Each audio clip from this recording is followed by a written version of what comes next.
પોલિટીનો પહેલો ભાગ કે જેને ફિલોસોફિકલ કહેવાય, જે શરૂઆત થાય ફંડામેન્ટલ રાઇટ્સથી, પછી DPSP directive principle of state policy, fundamental duties, article 32, આ બધી જે વસ્તુ આવે, આ બધી વસ્તુ ફર્સ્ટ જે ફિલોસોફિકલ પાર્ટ છે, જેના મલ્ટિપલ ઇન્ટરપ્રિટેશન થઈ શકે છે. બરાબર, મલ્ટિપલ ઇન્ટરપ્રિટેશન મતલબ કે તમે ખાલી ડ્યુટીઝની વાત કરો ને તો ડ્યુટીઝ એ ફિલોસોફિકલ થિંગ્સ છે. સેમ બીજો જે એક પાર્ટ છે પોલિટીનો, એ આખો પોલિટિકલ પાર્ટ કહેવાય. પોલિટિકલ પાર્ટ એટલે કે જેની અંદર લોકસભાની વાત કરી હોય, રાજ્યસભાની વાત કરી હોય, અને ત્રીજું પ્રેસિડેન્ટ, એટલે આખી ત્રણેયને ભેગા થઈને પાર્લામેન્ટ કહેવાય. બરાબર ને. સેમ સ્ટેટ લેજિસ્લેટિવ એસેમ્બલીની વાત કરીએ કે સ્ટેટ લેજિસ્લેટિવ કાઉન્સિલ હોય અને ગવર્નર હોય. બરાબર, તો આ ત્રણ થયા. અને જ્યુડિશરી, તો આ જે ત્રીજો જે પાર્ટ છે, મેજર પાર્ટ, એ ત્રીજા મેજર પાર્ટને આપણે જનરલ સેન્સમાં એવું કહીએ કે આ એક પોલિટિકલ પાર્ટ છે કે જે લો મેકિંગનું કામ કરે છે, કાયદો બનાવવાનું કામ કરે છે આ લોકો બધા ભેગા થઈને, અને એનું પાલન ના થાય, બરાબર, તો પછી જ્યુડિશરી છે, એ બી આની જોડે સંકળાયેલી જ છે. બરાબર. ત્રીજો પાર્ટ એવો છે કે જે આ લોકોએ કાયદો બનાવ્યો છે અને જે બંધારણમાં લખ્યું છે એનું ઇમ્પ્લિમેન્ટેશન કરવાનું, કે જેને ઇન્સ્ટિટ્યૂટ્સ કહી શકાય, કે જેમાં અલગ અલગ બંધારણીય સંસ્થાઓ, અને બંધારણમાં ના હોય એને ગેરબંધારણીય સંસ્થાઓ કહેવાય. બરાબર. ગેરબંધારણીય સંસ્થાઓની અંદર ફરી પાછી જેના માટે કાયદા બનેલા હોય એને શું કહેવાય? સ્ટેચ્યુટરી, મતલબ વૈધાનિક સંસ્થાઓ. બરાબર. અને જે બંધારણીય ના વૈધાનિક પણ ના હોય, મતલબ સ્ટેચ્યુટરી ના હોય, તેને શું કહેવાય?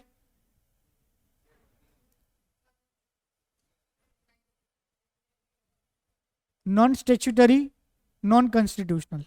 બરાબર, ગેરબંધારણીય, તે તમારે તો સ્ટેચ્યુટરી. તો આવા 3-4 પ્રકારની, તો આ બધી ઇન્સ્ટિટ્યૂટ્સ કહેવાય જે ઇમ્પ્લિમેન્ટેશન કરે. તો પોલિટીમાં જે પહેલો પાર્ટ છે ને, પહેલો પાર્ટ જ એવો છે જે ખરેખર તમારે બહુ ઇનડેપ્થ સમજવાની જરૂર છે. બાકી જે બીજો અને ત્રીજો પાર્ટ છે, એ બીજો અને ત્રીજો પાર્ટની અંદર તમારે શું કરવાનું છે? તો બીજા અને ત્રીજા પાર્ટની અંદર તમારે પ્રિલિમ્સની ચોપડીમાંથી જે અમુક બેઝિક ફેક્ચ્યુઅલ ડેટા છે, બેઝિક ફેક્ચ્યુઅલ ડેટા તમારે ગોખી નાખવાના છે, અથવા તો એનો મિનિંગ ખાલી થોડો સાદી ભાષામાં યાદ રાખી લેવાનો છે. બરાબર. ક્વેશ્ચન્સ કેવા પૂછાય? તો પહેલા પાર્ટને આપણે જો છોડી દઈએ ને, તો બીજા પાર્ટની અંદર અને ત્રીજા પાર્ટની અંદર કેવા સવાલ પૂછાય? તો બીજા અને ત્રીજા પાર્ટની અંદર ફિલોસોફિકલ થિંગ્સ ના આવે, પણ એમાં ઇમ્પ્લિમેન્ટેશનવાળી થિંગ્સ આવે. ઇમ્પ્લિમેન્ટેશનવાળી થિંગ્સ એટલે શું? કે એમાં ઘણા બધા આસ્પેક્ટ્સ એવા છે કે જે ઘણા બધા આસ્પેક્ટ્સની અંદર ક્યાંક સબ્જેક્ટિવિટી આવે છે. સબ્જેક્ટિવિટી એટલે શું થાય? કે ગવર્નરનો આ રોલ છે, તો એક્ઝેક્ટલી 1, 2, 3, 4, 5 કરીને પ્રોપર ડિફાઇન નથી કર્યો. ક્યાંક ગવર્નર પાસે એવા પાવર કે એવા સત્તાઓ આપેલા છે કે જેમાં એવું કીધું છે કે આવા આવા સમય સંજોગો દરમિયાન ગવર્નર એ પોતે પોતાનો નિર્ણય લે. ખબર છે એવી કયા સિચ્યુએશન છે? છે ને, લખેલું જ છે ચોખ્ખું બંધારણની અંદર જ. ગવર્નર જનરલી શું કામ કરે? તો ગવર્નર મિનિસ્ટર ઓફ કાઉન્સિલના એડ અને એડવાઇસ મુજબ કામ કરે. લખ્યું છે આ વસ્તુ. બરાબર. પણ અમુક સંજોગોમાં એની પાસે ડિસ્ક્રેશનરી પાવર છે. ડિસ્ક્રેશનરી પાવર એટલે ડિસ્ક્રેશનરી પાવર એટલે વિવેક બુદ્ધિ. એ વ્યક્તિ પોતાની વિવેક બુદ્ધિ વાપરે. બરાબર. એમાં રૂલ્સ કે એને ગાઈડ નથી કર્યું એને એક્ઝેક્ટલી. તો જેમ કે સમજો કે વિધાનસભાના ઇલેક્શન થયા મહારાષ્ટ્રમાં, કોઈ એક પાર્ટીને કમ્પ્લીટ મેજોરિટી ના મળી, તો એ 3માંથી 3 પાર્ટી છે એક્ઝામ્પલ, અથવા તો 2 પાર્ટી છે, તો 2 મોટી પાર્ટી, 3 પાર્ટી, 4 પાર્ટી, વોટસોર, કોઈ પણ એક પાર્ટીના લીડરને એ સરકાર રચવા માટે આમંત્રણ આપે. હવે એમાં લખ્યું નથી કે લાર્જેસ્ટ MLA વાળી પાર્ટી, એવું નથી લખ્યું. ક્લિયર? એ પોતે નક્કી કરી શકે છે. તો આ એના ડિસ્ક્રેશનરી પાવર થયા. ક્લિયર? સેમ સ્પીકર જે છે, એક્ઝામ્પલ આપીએ, સ્પીકરના પણ શું રૂલ્સ, રેગ્યુલેશન્સ, પાવર બધું જ કમ્પ્લીટલી લખેલું છે. બરાબર. પણ ઘણા બધા સંજોગોની અંદર સ્પીકર પાસે ડિસ્ક્રેશનરી પાવર છે. ડિસ્ક્રેશનરી પાવર વિવેકાધીન શક્તિ, વિવેક બુદ્ધિવાળી. શું? કે કોઈ પણ MLA એ પક્ષ પલટો કરે, ખ્યાલ છે ને પક્ષ પલટો એટલે જે પાર્ટીના મેન્ડેટ ઉપર જીત્યા હોય એ પાર્ટી છોડીને બીજી પાર્ટીમાં જોઈન થાય, બરાબર, અથવા તો એન્ટી પાર્ટી એક્ટિવિટી કરે, એન પાર્ટીનો વ્હીપ કે એન પાર્ટીનો લીડર એવું કે આણે એન્ટી પાર્ટી એક્ટિવિટી કરી, બરાબર. આ કોઈ પણ કેસમાં એને જો ડિસ્ક્વોલિફાઈ કરવાનો હોય એ ડિસ્ક્વોલિફિકેશનના પાવર સ્પીકર પાસે છે. ક્લિયર? તો આવા ઘણા બધા પાવર, ઘણા બધા ઇશ્યુઝ એ ડે ટુ ડે લાઈફની અંદર ઇમ્પ્લિમેન્ટેશન જે થાય છે ને, ડે ટુ ડે એની કામગીરી ચાલે છે ને, એમાં પ્રશ્નો આવે. ઓલવેઝ આ જ પ્રશ્નો મેન્સની એક્ઝામમાં પૂછાય, આવા જ બધા પ્રશ્નો. તો મેં જે આની પહેલાં એક સેશનમાં વાત કરી હતી, જો તમે રેગ્યુલરલી ન્યૂઝપેપર વાંચતા હશો ને, 6 મહિના 8 મહિના વાંચશો ને, તો બધા જ પ્રશ્નો તમારા ધ્યાનમાં આવી જશે. અને 4-6 મહિના પછી તમે મગજમાં અંદાજો પણ મારી શકશો કે આ તો પૂછાય જ. એ ઘટના ના પૂછાય. ઘટના એટલે કે મુંબઈની અંદર કોઈ એક પાર્ટીની મેજોરિટી ના મળી, પછી શિવસેના આમાંથી નીકળી ગઈ ને શિવસેના એની મતલબ બીજેપી જોડે અલાયન્સ તોડીને આની જોડે જોડાઈ ગઈ, પછી આ થયું જે બી, તો શિવસેના, બીજેપી, મુંબઈ આવું ના પૂછાય. એમાં મેજર રોલ ગવર્નરનો ક્યાંક ક્વેશ્ચનમાં હતો, બરાબર. તો એ જે ગવર્નરનો જે રોલ હતો, જે પાવર એના છે, જે આર્ટિકલ, મને એક્ઝેક્ટ આર્ટિકલ નથી યાદ, પણ 153 કે 154 સમથિંગ, જે આર્ટિકલની અંદર રોલ હતો એના રિલેટેડ તમને ક્વેશ્ચન પૂછાય. કોઈએ પક્ષ પલટો કર્યો, એક જણાએ કર્યો, 2 જણાએ કર્યો, કે ઘણીવાર તો એવું થાય નોર્થ ઇસ્ટમાં નાની એસેમ્બલી છે 40 જણાની, 40 જણાની એસેમ્બલીમાં આખી કોંગ્રેસની જ મેજોરિટી હોય, 40માંથી 22 જણા 24 જણા, કોંગ્રેસમાંથી 1 કે 2 માણસ જ વધે અને 21 જણા બીજેપીમાં જતા રહે અને બીજેપી પોતાની સરકાર બનાવી લે, બરાબર. તો આવા કેસની અંદર સ્પીકર પોતાની રીતે મિટિંગ બોલાવે, સ્પીકર પોતાની રીતે મિટિંગ બોલાવીને નક્કી કરે. આવા કેટલાય કિસ્સાઓને ઇશ્યુઝ બને છે. આ બધા કેસમાં સ્પીકરનો રોલ ક્વેશ્ચનમાં આવે છે. તો આવી કેટલી બધી નાની મોટા પોલિટિકલ ઇશ્યુઝ બનતા જ રહી છે ભારતમાં. અને અત્યારની વાત નથી, 30-40 વર્ષ પહેલાં આવું જ બનતું હતું. ગુજરાતની અંદર એક ખજુરાહો કાંડ થયો હતો. ખજુરાહો કાંડ એટલે બધા MLA લઈને કોઈ ખજુરાહો જતું રહ્યું હતું. કોણ જતું રહ્યું હતું? શંકરસિંહ વાઘેલા, બરાબર. શંકરસિંહ વાઘેલા ને CM બનવું હતું, એને ના બનાયા એટલે બધા MLA લઈને ખજુરાહો જતા રહ્યા, બરાબર. તો એને ખજુરાહો કાંડ કહેવાય છે. એવું જસ્ટ હમણાં રિસેન્ટલી થયું હતું ને મહારાષ્ટ્રની અંદર, ખબર છે? તમે કદાચ 6 મહિના વર્ષ પહેલાં જ તમે ફોલો કર્યું હોય તો કમ્પ્લીટલી, બરાબર. આવું રાજસ્થાનમાં થયું, આવું MP માં થયું. તો આ વસ્તુ 40-50 વર્ષથી બને છે. તો તમને જેટલા પણ પ્રશ્નો હોય એ પ્રશ્નોના તમારે, આ હું વચ્ચેના પોલિટિકલ પાર્ટના ઇશ્યુઝની વાત કરું છું, એના તમારે કોરમાં જવાનું છે. તો કોર એટલે શું? કોર એટલે પોલિટીની ચોપડી કે બુકની અંદર એ જે આર્ટિકલ લખ્યો છે એ આર્ટિકલના ઇનડેપ્થમાં તમારે જવાનું છે. અને એનો જો તમે હિસ્ટોરિકલ કન્ટેક્ટ, જેમ કે આ બેણે કીધું ખજુરાહો કાંડ, એમને નોલેજ છે, એ એક્ઝામમાં ક્યાંય લખવાનું નથી, પણ તમને ખરેખર આની ઇનડેપ્થ હિસ્ટોરિકલ આસ્પેક્ટ એ ખબર હશે ને, તો તમે એને આખું હોલિસ્ટિક પર્સપેક્ટિવથી સમજી શકશો કમ્પ્લીટલી. એક સાદું એક્ઝામ્પલ આપીએ, પછી આપણે સીધા ટોપિક કે ક્વેશ્ચન્સની વાત કરીએ, બરાબર. સાદું એક્ઝામ્પલ એટલે પક્ષ પલટો વર્ષોથી થાય છે, પક્ષ પલટા વિશે ક્વેશ્ચન્સ પણ વર્ષોથી પૂછાય છે, અને એમાં મેજરલી સ્પીકરનો રોલ ક્વેશ્ચનમાં હોય છે, એના કાયદાઓ હોય છે, સુપ્રીમ કોર્ટનું પણ અમુક જજમેન્ટ્સ ને બધું એની અંદર રોલ હોય છે. તો છે શું આ પક્ષ પલટો?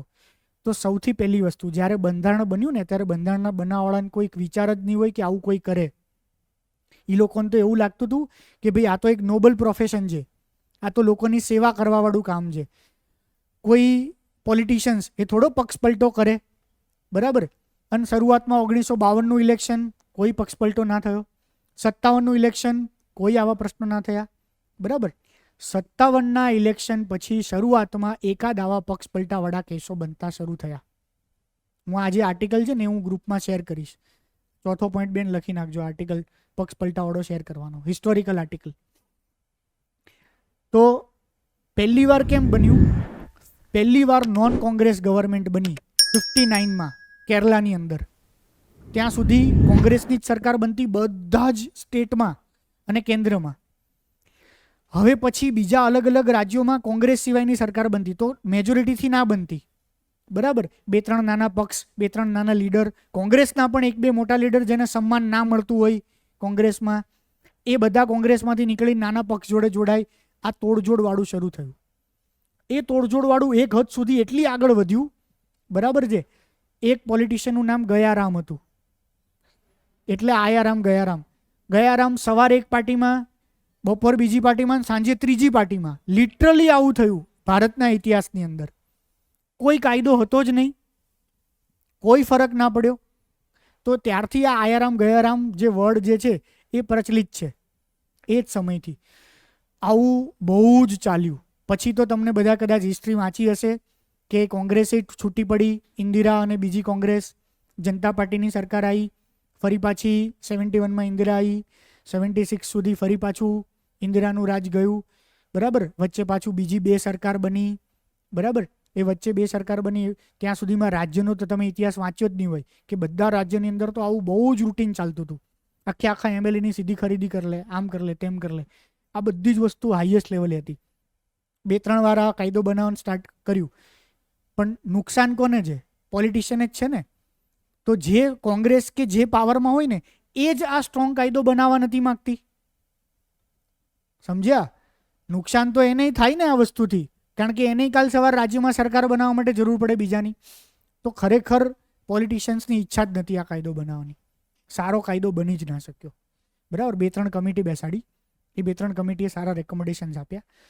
પછી અંતે 1984ની અંદર જ્યારે રાજીવ ગાંધીને સખત મેજોરિટી મળી, ખ્યાલ છે ને, 514માંથી 404 સખત મેજોરિટી મળી. એ સમયે રાજીવ ગાંધી પ્રોગ્રેસિવ હતા, પોલિટિક્સના માણસ જ નહોતા, અચાનક પિક્ચરમાં આવ્યા હતા.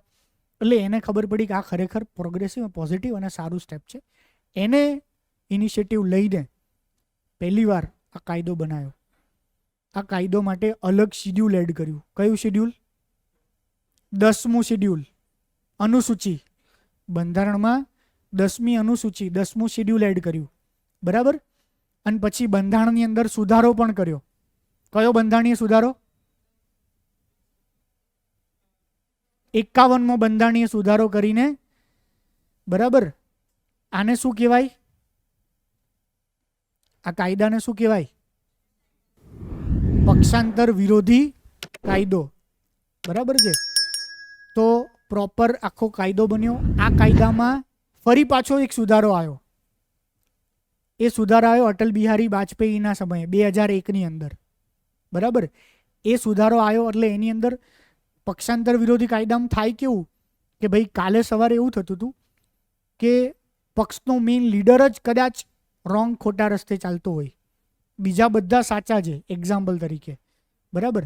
એ બધા છૂટા પડવા માંગતા હોય તો શું એ બધાને કાઢી નાખવાના? તો પછી શું નક્કી કર્યું? જો 2/3 જેટલા લોકો એના એમપી કે એમએલએ, જેમ કે 30 હોય એક્ઝામ્પલ તરીકે, તો 20 જણા એવું કહેતા હોય, એનાથી છૂટા પડવા માંગતા હોય, એનો મતલબ એ 20 જણા સાચા છે. સમજ્યા કહેવાનો મતલબ? તો એ 20 જણા સાચા છે, તો પછી એ લોકોએ પક્ષાંતર જે આ કાયદો છે એ લાગુ ના પડે, મતલબ એ લોકો ડિસ્કોલિફાય ના થાય, જે જરૂરી હતું. સમજ્યા કહેવાનો મતલબ, અર્થ? ઓકે. પણ આ નાની એસેમ્બલીમાં નાની જગ્યાએ બહુ નુકસાન કરે. જેમ કે એમએલએ અને એમપી માટે અલગ અલગ વસ્તુ છે. તો ટીડીપીના ટોટલ 6 જ એમપી હતા, તેલુગુ દેશમ પાર્ટીના. એના 4 આ બાજુ આવતા રહ્યા.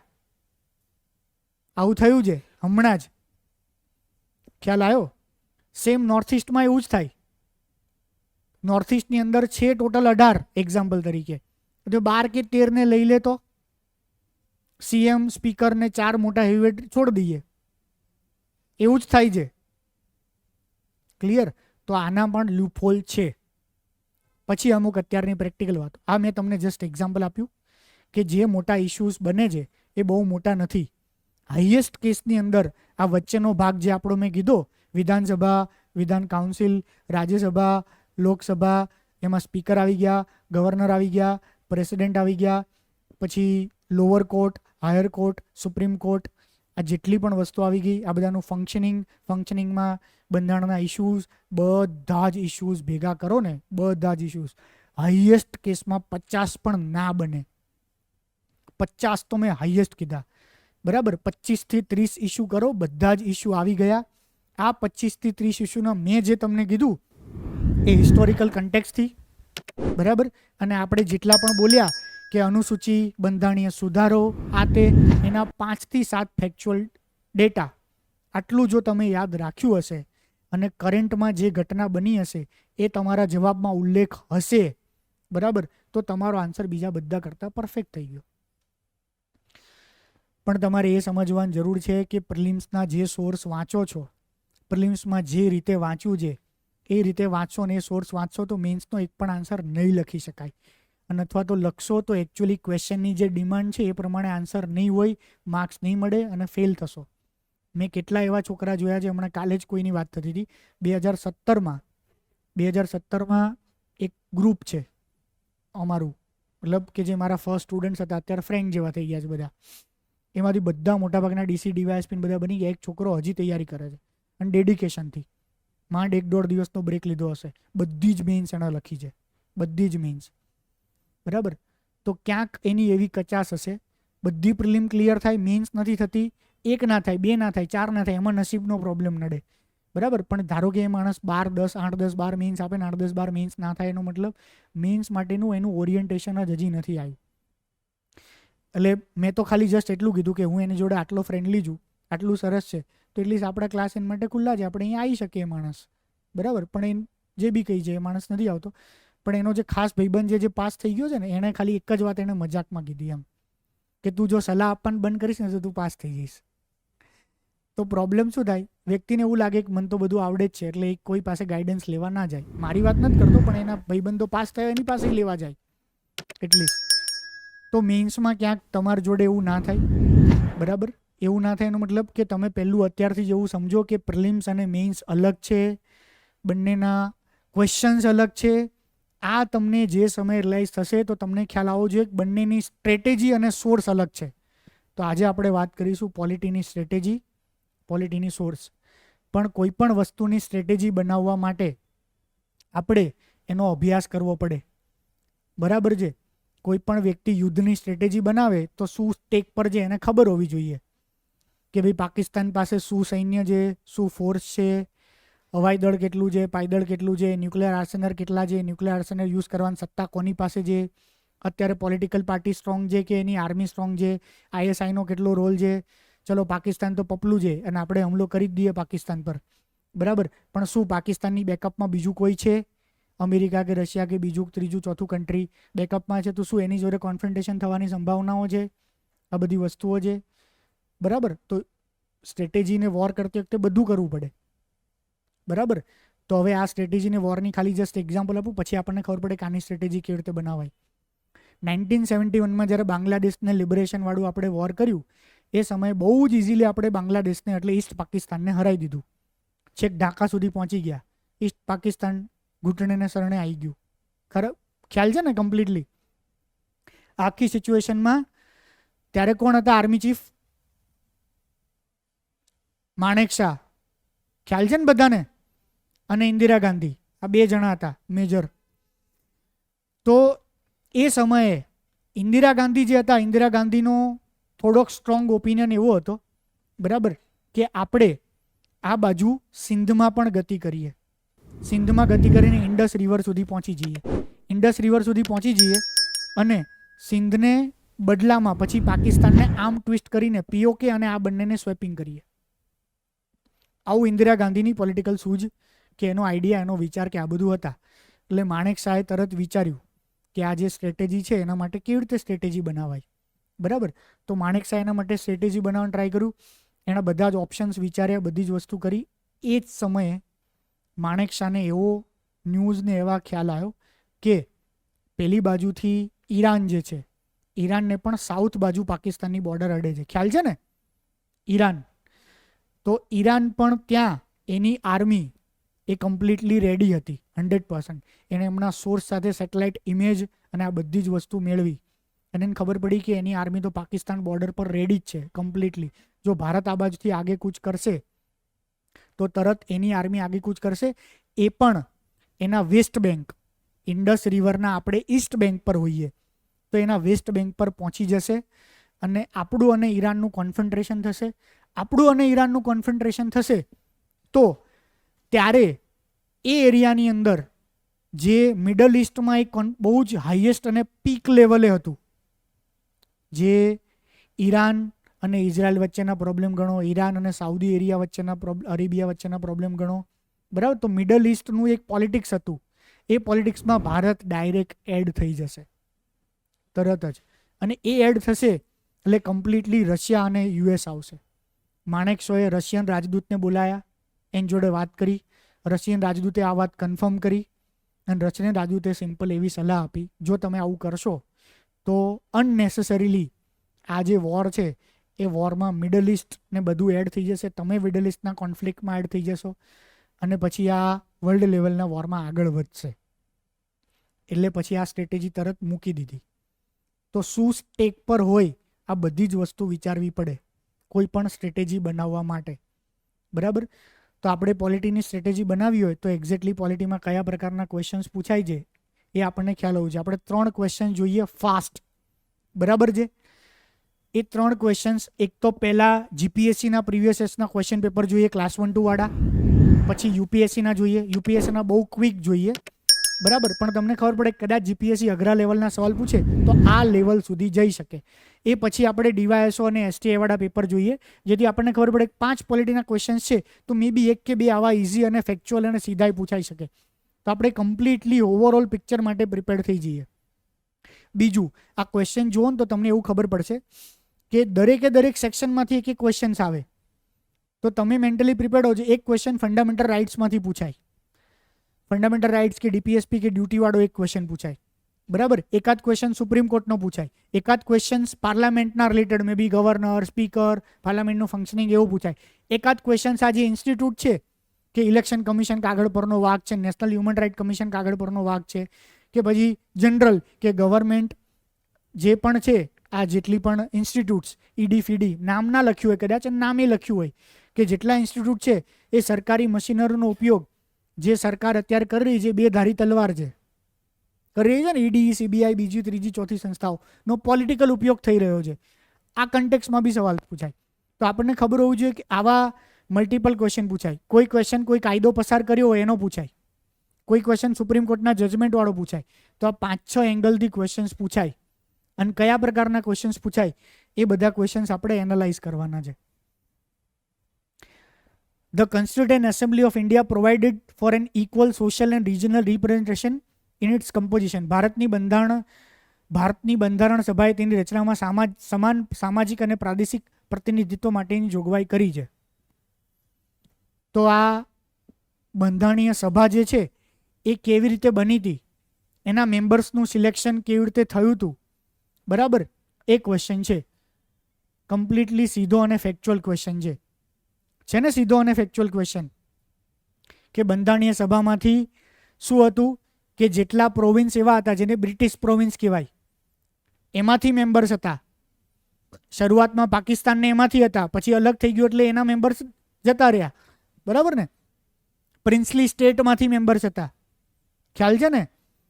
અને જે બ્રિટિશ ઇન્ડિયા હતું એ બ્રિટિશ ઇન્ડિયામાં કેવી રીતે મેમ્બર્સ હતા, પોપ્યુલેશનના બેઝ પર. 1,01,000 કે 10,01,000 શું હતું, 1,01,000 એવું કંઈક હતું ને, 10,01,000. હા, તો 10,01,000 હતા, બરાબર. તો એ પ્રમાણે બીજું એ સિવાય આ થઈ વાત પ્રાદેશિક પ્રતિનિધિત્વની.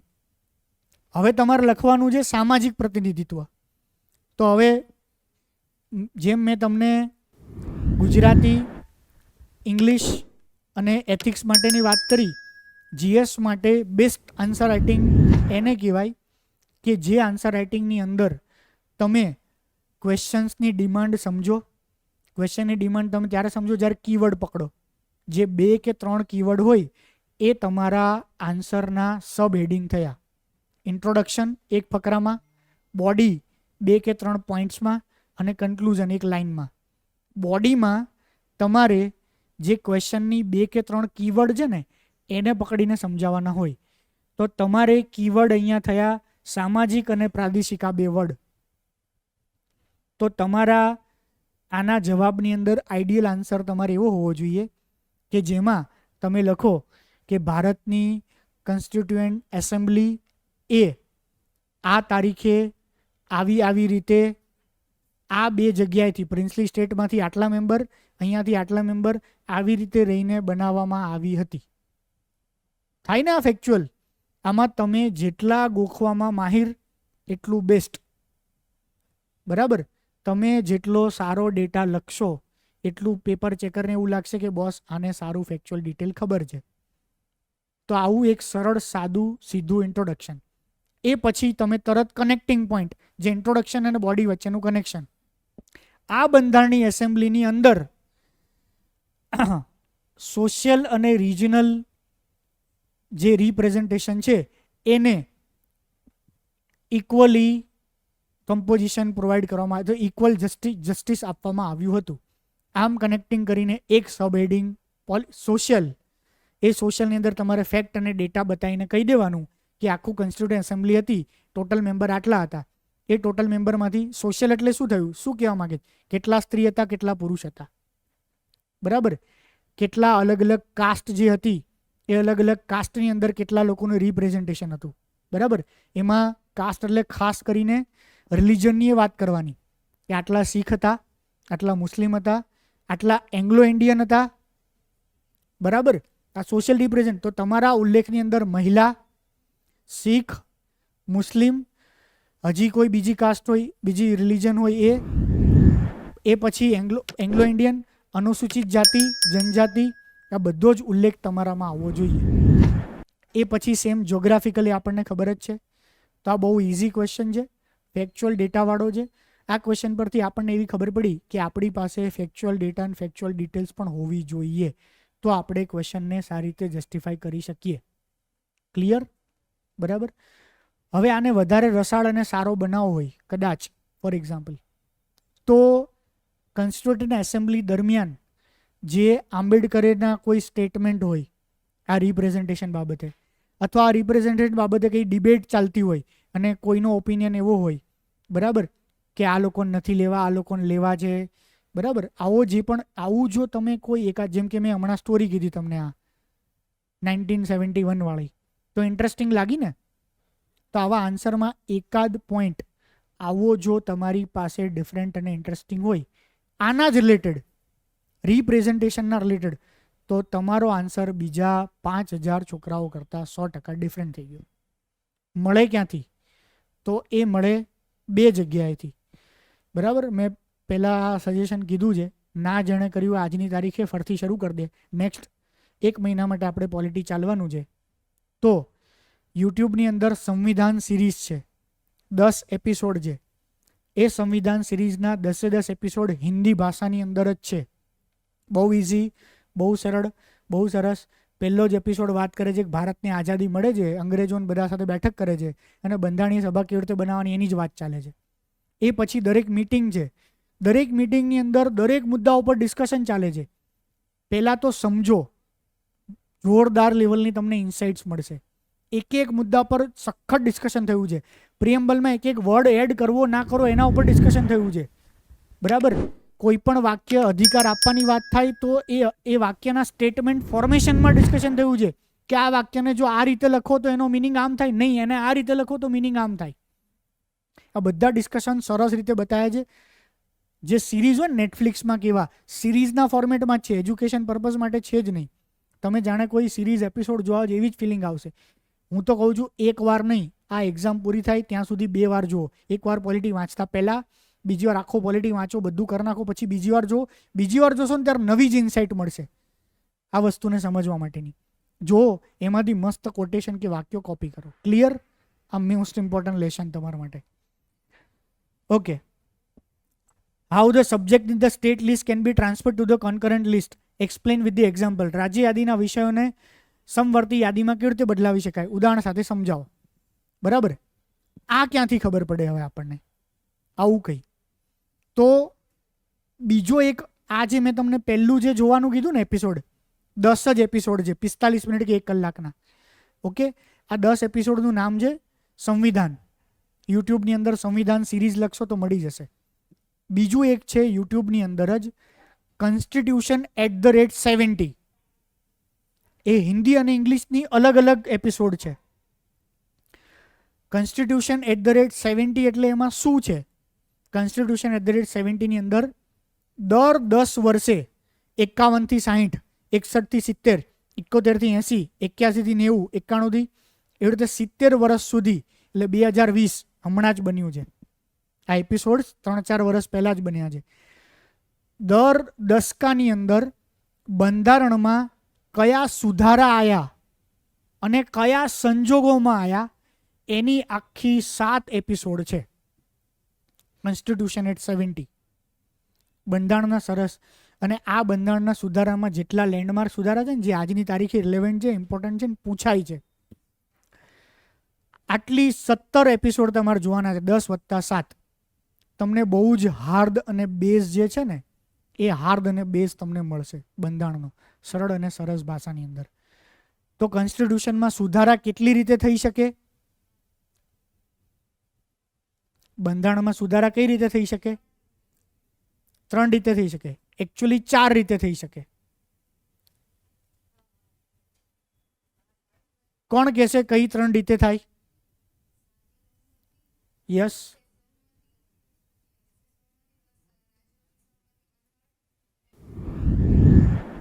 Yes, okay. બંધારણમાં સુધારા 3 રીતે થઈ શકે. નોર્મલ કેસમાં,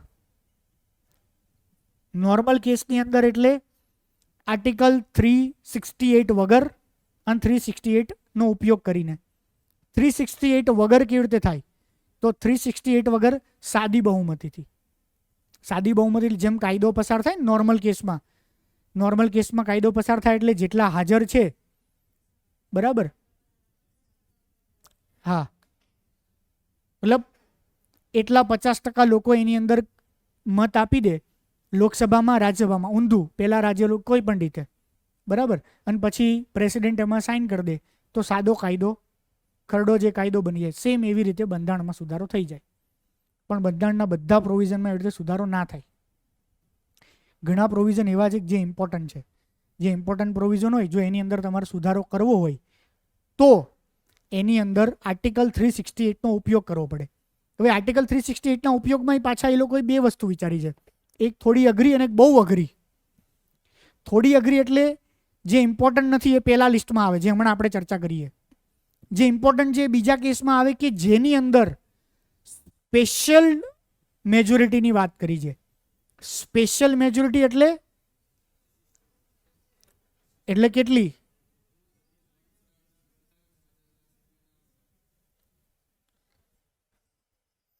જેટલા હાજર રહેલા સભ્યો છે એના 2/3, પણ એ 2/3 ટોટલ સભ્યોના અડધા તો થવા જ જોઈએ. શું કામ આ વસ્તુ? ઉદાહરણ તરીકે 500 જણા છે લોકસભામાં, બરાબર, 500 જણા છે. સરકારને પાસ કરવી છે, સરકારની મેજોરિટી નથી. લોકસભામાં તો છે પણ તો એક્ઝામ્પલ માટે લઈ લઈએ, બરાબર ને, કે સરકારની મેજોરિટી નથી. સરકાર શું કરે છે ખબર છે? જે 200 જણા કોંગ્રેસ પાર્ટી, બીજી પાર્ટી, ત્રીજી પાર્ટીના છે ને, એ 200 જણાને કંઈક આગલા દિવસે કોઈ એક વ્યક્તિને કંઈક ખરાબ બયાન કરવાનું કહેશે, રાહુલ ગાંધી ગાંડો છે ને, આવો છે ને, તેવો છે ને, જે બી કંઈ. એટલે ઓલા લોકો ગરમ થાય. ઓલા લોકો ગરમ થાય અને વિરોધ કરે એટલે સ્પીકર શું કરે? ડિસ્કોલિફાય કરે 2 દિવસ માટે. ડિસ્કોલિફાય કરે એટલે કેટલા લોકો વધ્યા? 300 જ. 200 ને કાઢી નાખ્યા, ડિસ્કોલિફાય કર્યા, કેટલા વધ્યા? 300. 300 માંથી 2/3 એટલે કેટલા? 200. તો એના તો 212 છે, ફોર એક્ઝામ્પલ. એના તો 212 છે જ, એટલે 2/3 થઈ ગયા. પણ ટોટલના અડધા, 250 નથી. તો આને સ્પેશિયલ મેજોરિટી ના કહેવાય. સમજ્યા આનો અર્થ? હાજર છે અને વોટ કરે છે એના 2/3, પણ ટોટલ સ્ટ્રેન્થના તો અડધા હોવા જ જોઈએ. આવું ના થાય ને, એટલા માટે આને સ્પેશિયલ મેજોરિટી. તો આ અઘરી વસ્તુ થઈ, ઇમ્પોર્ટન્ટ, જેની રક્ષા કરવાની છે ને, જેમાં ઇઝીલી કોઈ સરકાર બહુમતી હોય તો આમ કંઈ ટ્વીક ના કરી શકે ને, એના માટેની વાત છે, બરાબર.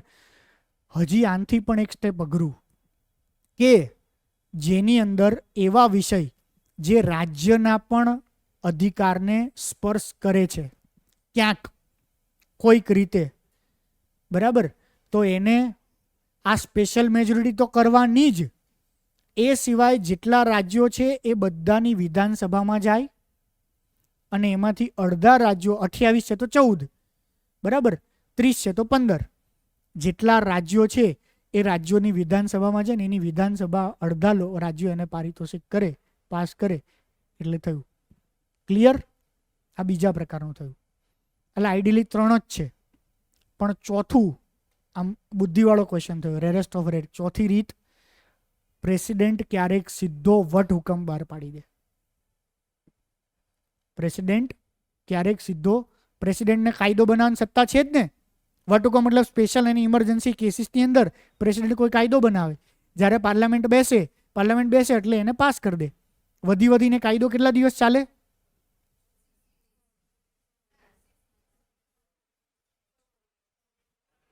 6 મહિના અને 7.5 મહિના. હાઈએસ્ટ કેટલું ચાલે? 7.5 મહિના. દર 6 મહિને પાર્લામેન્ટનું સેશન થવું જ જોઈએ. પાર્લામેન્ટનું જ્યારે સેશન થાય એના 6 વીકમાં તો આ પાસ થવો જોઈએ, નકર જે વટહુકમ છે એ કેન્સલ થઈ જાય. તો આ એક પણ રીત થઈ કે ના થઈ? ચોથી રીત. ક્લિયર? ઓકે. તો આ શેમાં આવશે?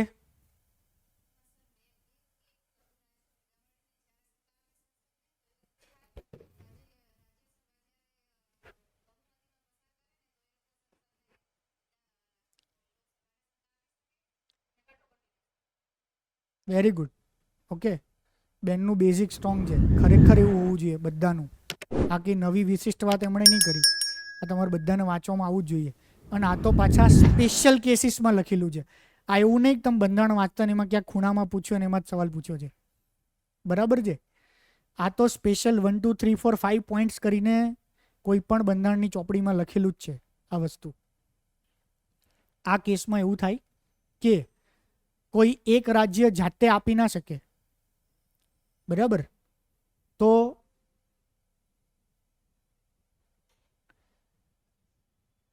બે રાજ્ય અથવા એનાથી વધારે રાજ્ય ભેગા થઈને એવું નક્કી કરે કે આ વિષય તો એવો છે કે અમે કાયદો નહીં બનાવવા માંગતા, તમે આ વિષયની અંદર કાયદો બનાવો, બરાબર? ત્યારે થઈ શકે. બીજું, રાજ્યોનો અવાજ એટલે કોણ? રાજ્યસભા, બરાબર? તો જ્યારે રાજ્યસભાની અંદર આ વસ્તુ પાસ થઈને રાજ્યસભાએ કહી દે કે બધા રાજ્યો આ વસ્તુ ઈચ્છે છે. ક્લિયર? તમારે એક્ઝામ્પલ્સ આપવાના છે આની અંદર, જે 2 4 5 જે એક્ઝામ્પલ્સ હોય એ બધા. ક્લિયર? ચલો હવે જલ્દી આગળ વધીએ. હવે આપણે વસ્તુ ડિસ્કસ ના કરીએ, પણ હવે આપણે ખાલી ફાસ્ટ ક્વેશ્ચન્સ જોઈએ. Power of president under article 356 is not absolute but conditional. તો મેં તમને કીધું, જો તમે 25-30 પ્રશ્નો જોયા હોય તેમાંનો આ મોટો પ્રશ્ન એવો હતો કે જે પણ કટોકટીવાળી સ્થિતિ હતી, કટોકટી એટલે 2 પ્રકારની હોય. એક તો નેશનલ લેવલે જે એક જ વાર થઈ જાય, બરાબર? અને બીજું કઈ થાય? નાણાકીય અને આંતરિક, મતલબ નેશનલ લેવલે 2 કેસમાં થાય, બરાબર? ઇમરજન્સી, બરાબર? પણ સેમ સ્ટેટ ઇમરજન્સીનો મતલબ પ્રેસિડેન્ટ રૂલ થયું ને? સ્ટેટ ઇમરજન્સીનો મતલબ થયો પ્રેસિડેન્ટ રૂલ. આર્ટિકલ 356 એટલે શું થયું? રાષ્ટ્રપતિ શાસન, પ્રેસિડેન્ટ રૂલ. બહુ જ બધા રાજ્યોની અંદર અત્યારે તો ઘણું ઓછું થઈ ગયું છે. પહેલાં બહુ જ બધા રાજ્યની અંદર વારંવાર રાષ્ટ્રપતિ શાસન લાગવામાં આવ્યું હતું. છેલ્લા કેસમાં જ્યારે રાષ્ટ્રપતિ શાસન લાગુ પાડ્યું હોય અને દુરુપયોગ થયો એવો કયો કેસ?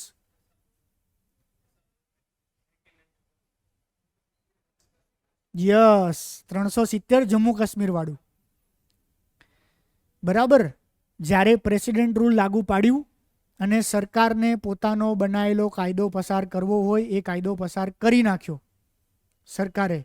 બહુ જ મોટું ભયંકર લેવલનું પગલું કહી શકાય, બરાબર છે? તો એની જ વાત કરી રહ્યા છે કે ભાઈ જે પ્રેસિડેન્ટ રૂલ આર્ટિકલ 356 છે એ એબ્સોલ્યુટ નથી, કન્ડિશનલ છે.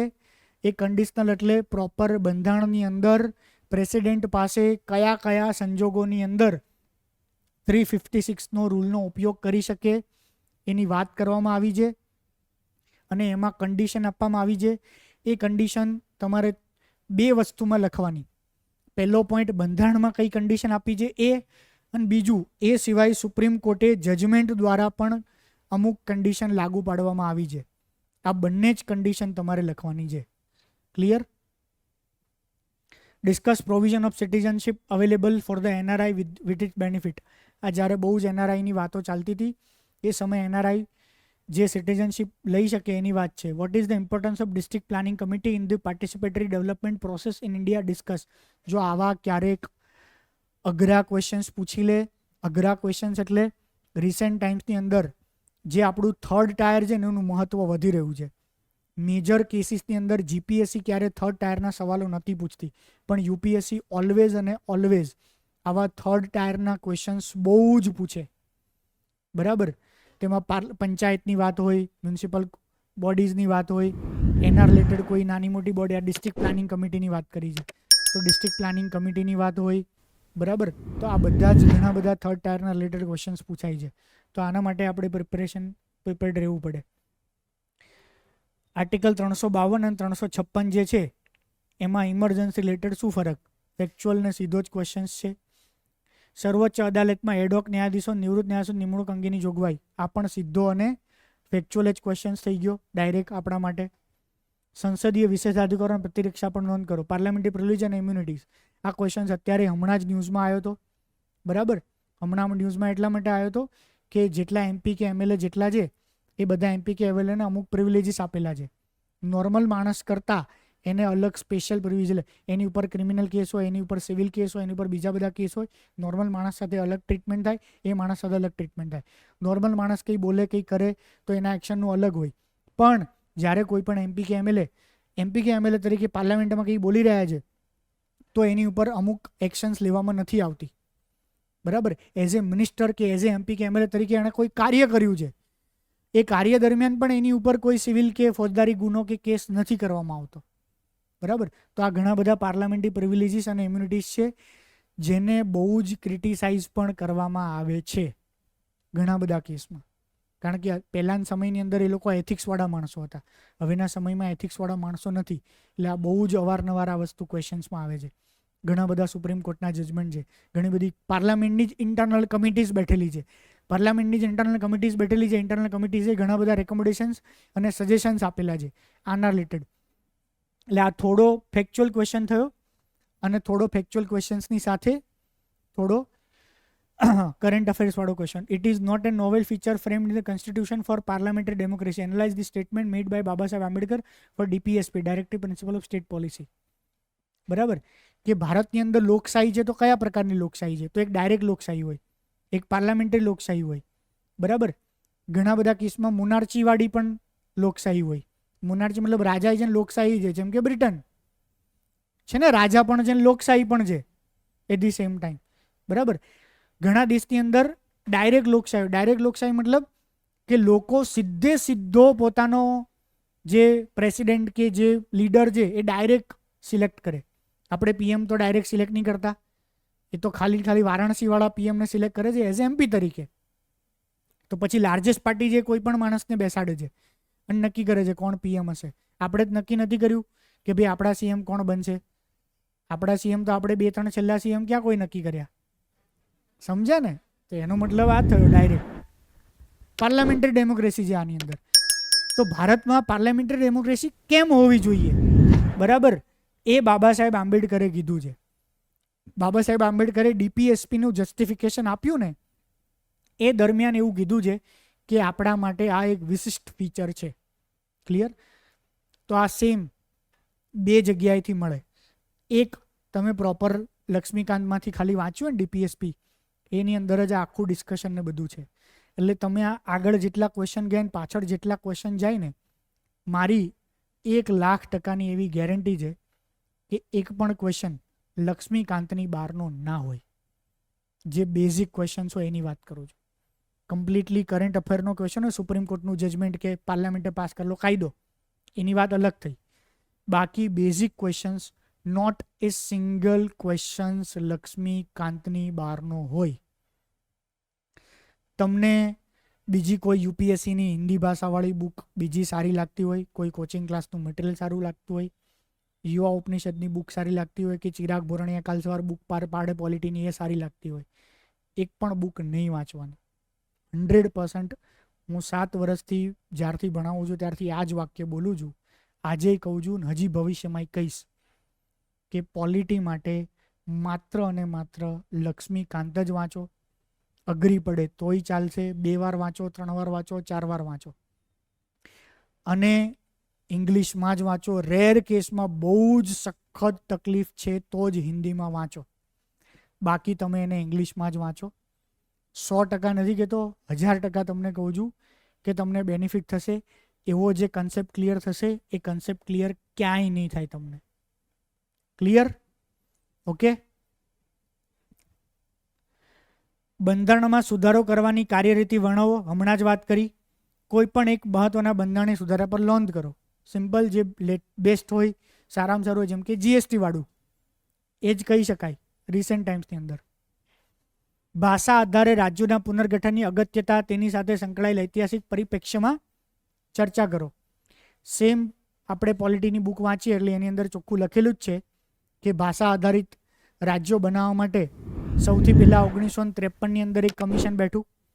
એ પહેલાં જો તમે, હું કહું છું એ પ્રકારનું તમે જો વાંચ્યું હોય, આ સેશન પેલા 10 લેક્ચર્સ તમે યુટ્યુબમાં જોયા હોય, તો પહેલાં જ તમને એવું ખ્યાલ આવે કે ભાઈ બંધારણ બનતું હતું ત્યારે એના રિલેટેડ શું ડિસ્કશન હતું. હવે ઘણા ક્વેશ્ચન્સ હોય ને, એ ઘણા ક્વેશ્ચન તમે સરસ રીતે આન્સર ક્વેશ્ચનની ડિમાન્ડ પ્રમાણે તમે લખી શકો ક્રોનોલોજી વાઇઝ. ક્રોનોલોજી વાઇઝ મતલબ ભાષા આધારે જે પણ રાજ્યો બની રહ્યા છે એ રાજ્યો શું બંધારણ પહેલાં અંગ્રેજોએ કોઈ એવી પોલિસી ક્યાંક નાની મોટી આછી પાતળી હતી કે જેમાં ભાષા આધારે એણે પ્રોવિન્સ બનાવ્યા હતા. જે બ્રિટિશ પ્રોવિન્સીસ હતા ને એના, એ શું બ્રિટિશ પ્રોવિન્સીસ ક્યાંક ભાષા આધારે ક્યાંય હતા? ત્યાં તમે આછો પાતળો ખ્યાલ આપી શકો. બંધારણની અંદર ચર્ચા દરમિયાન ક્યાંય એવું હતું ભાષા આધારે બનાવવાનું છે? એ પછી સૌથી પહેલાં 1953માં એક કમિશન બેઠું. કયું?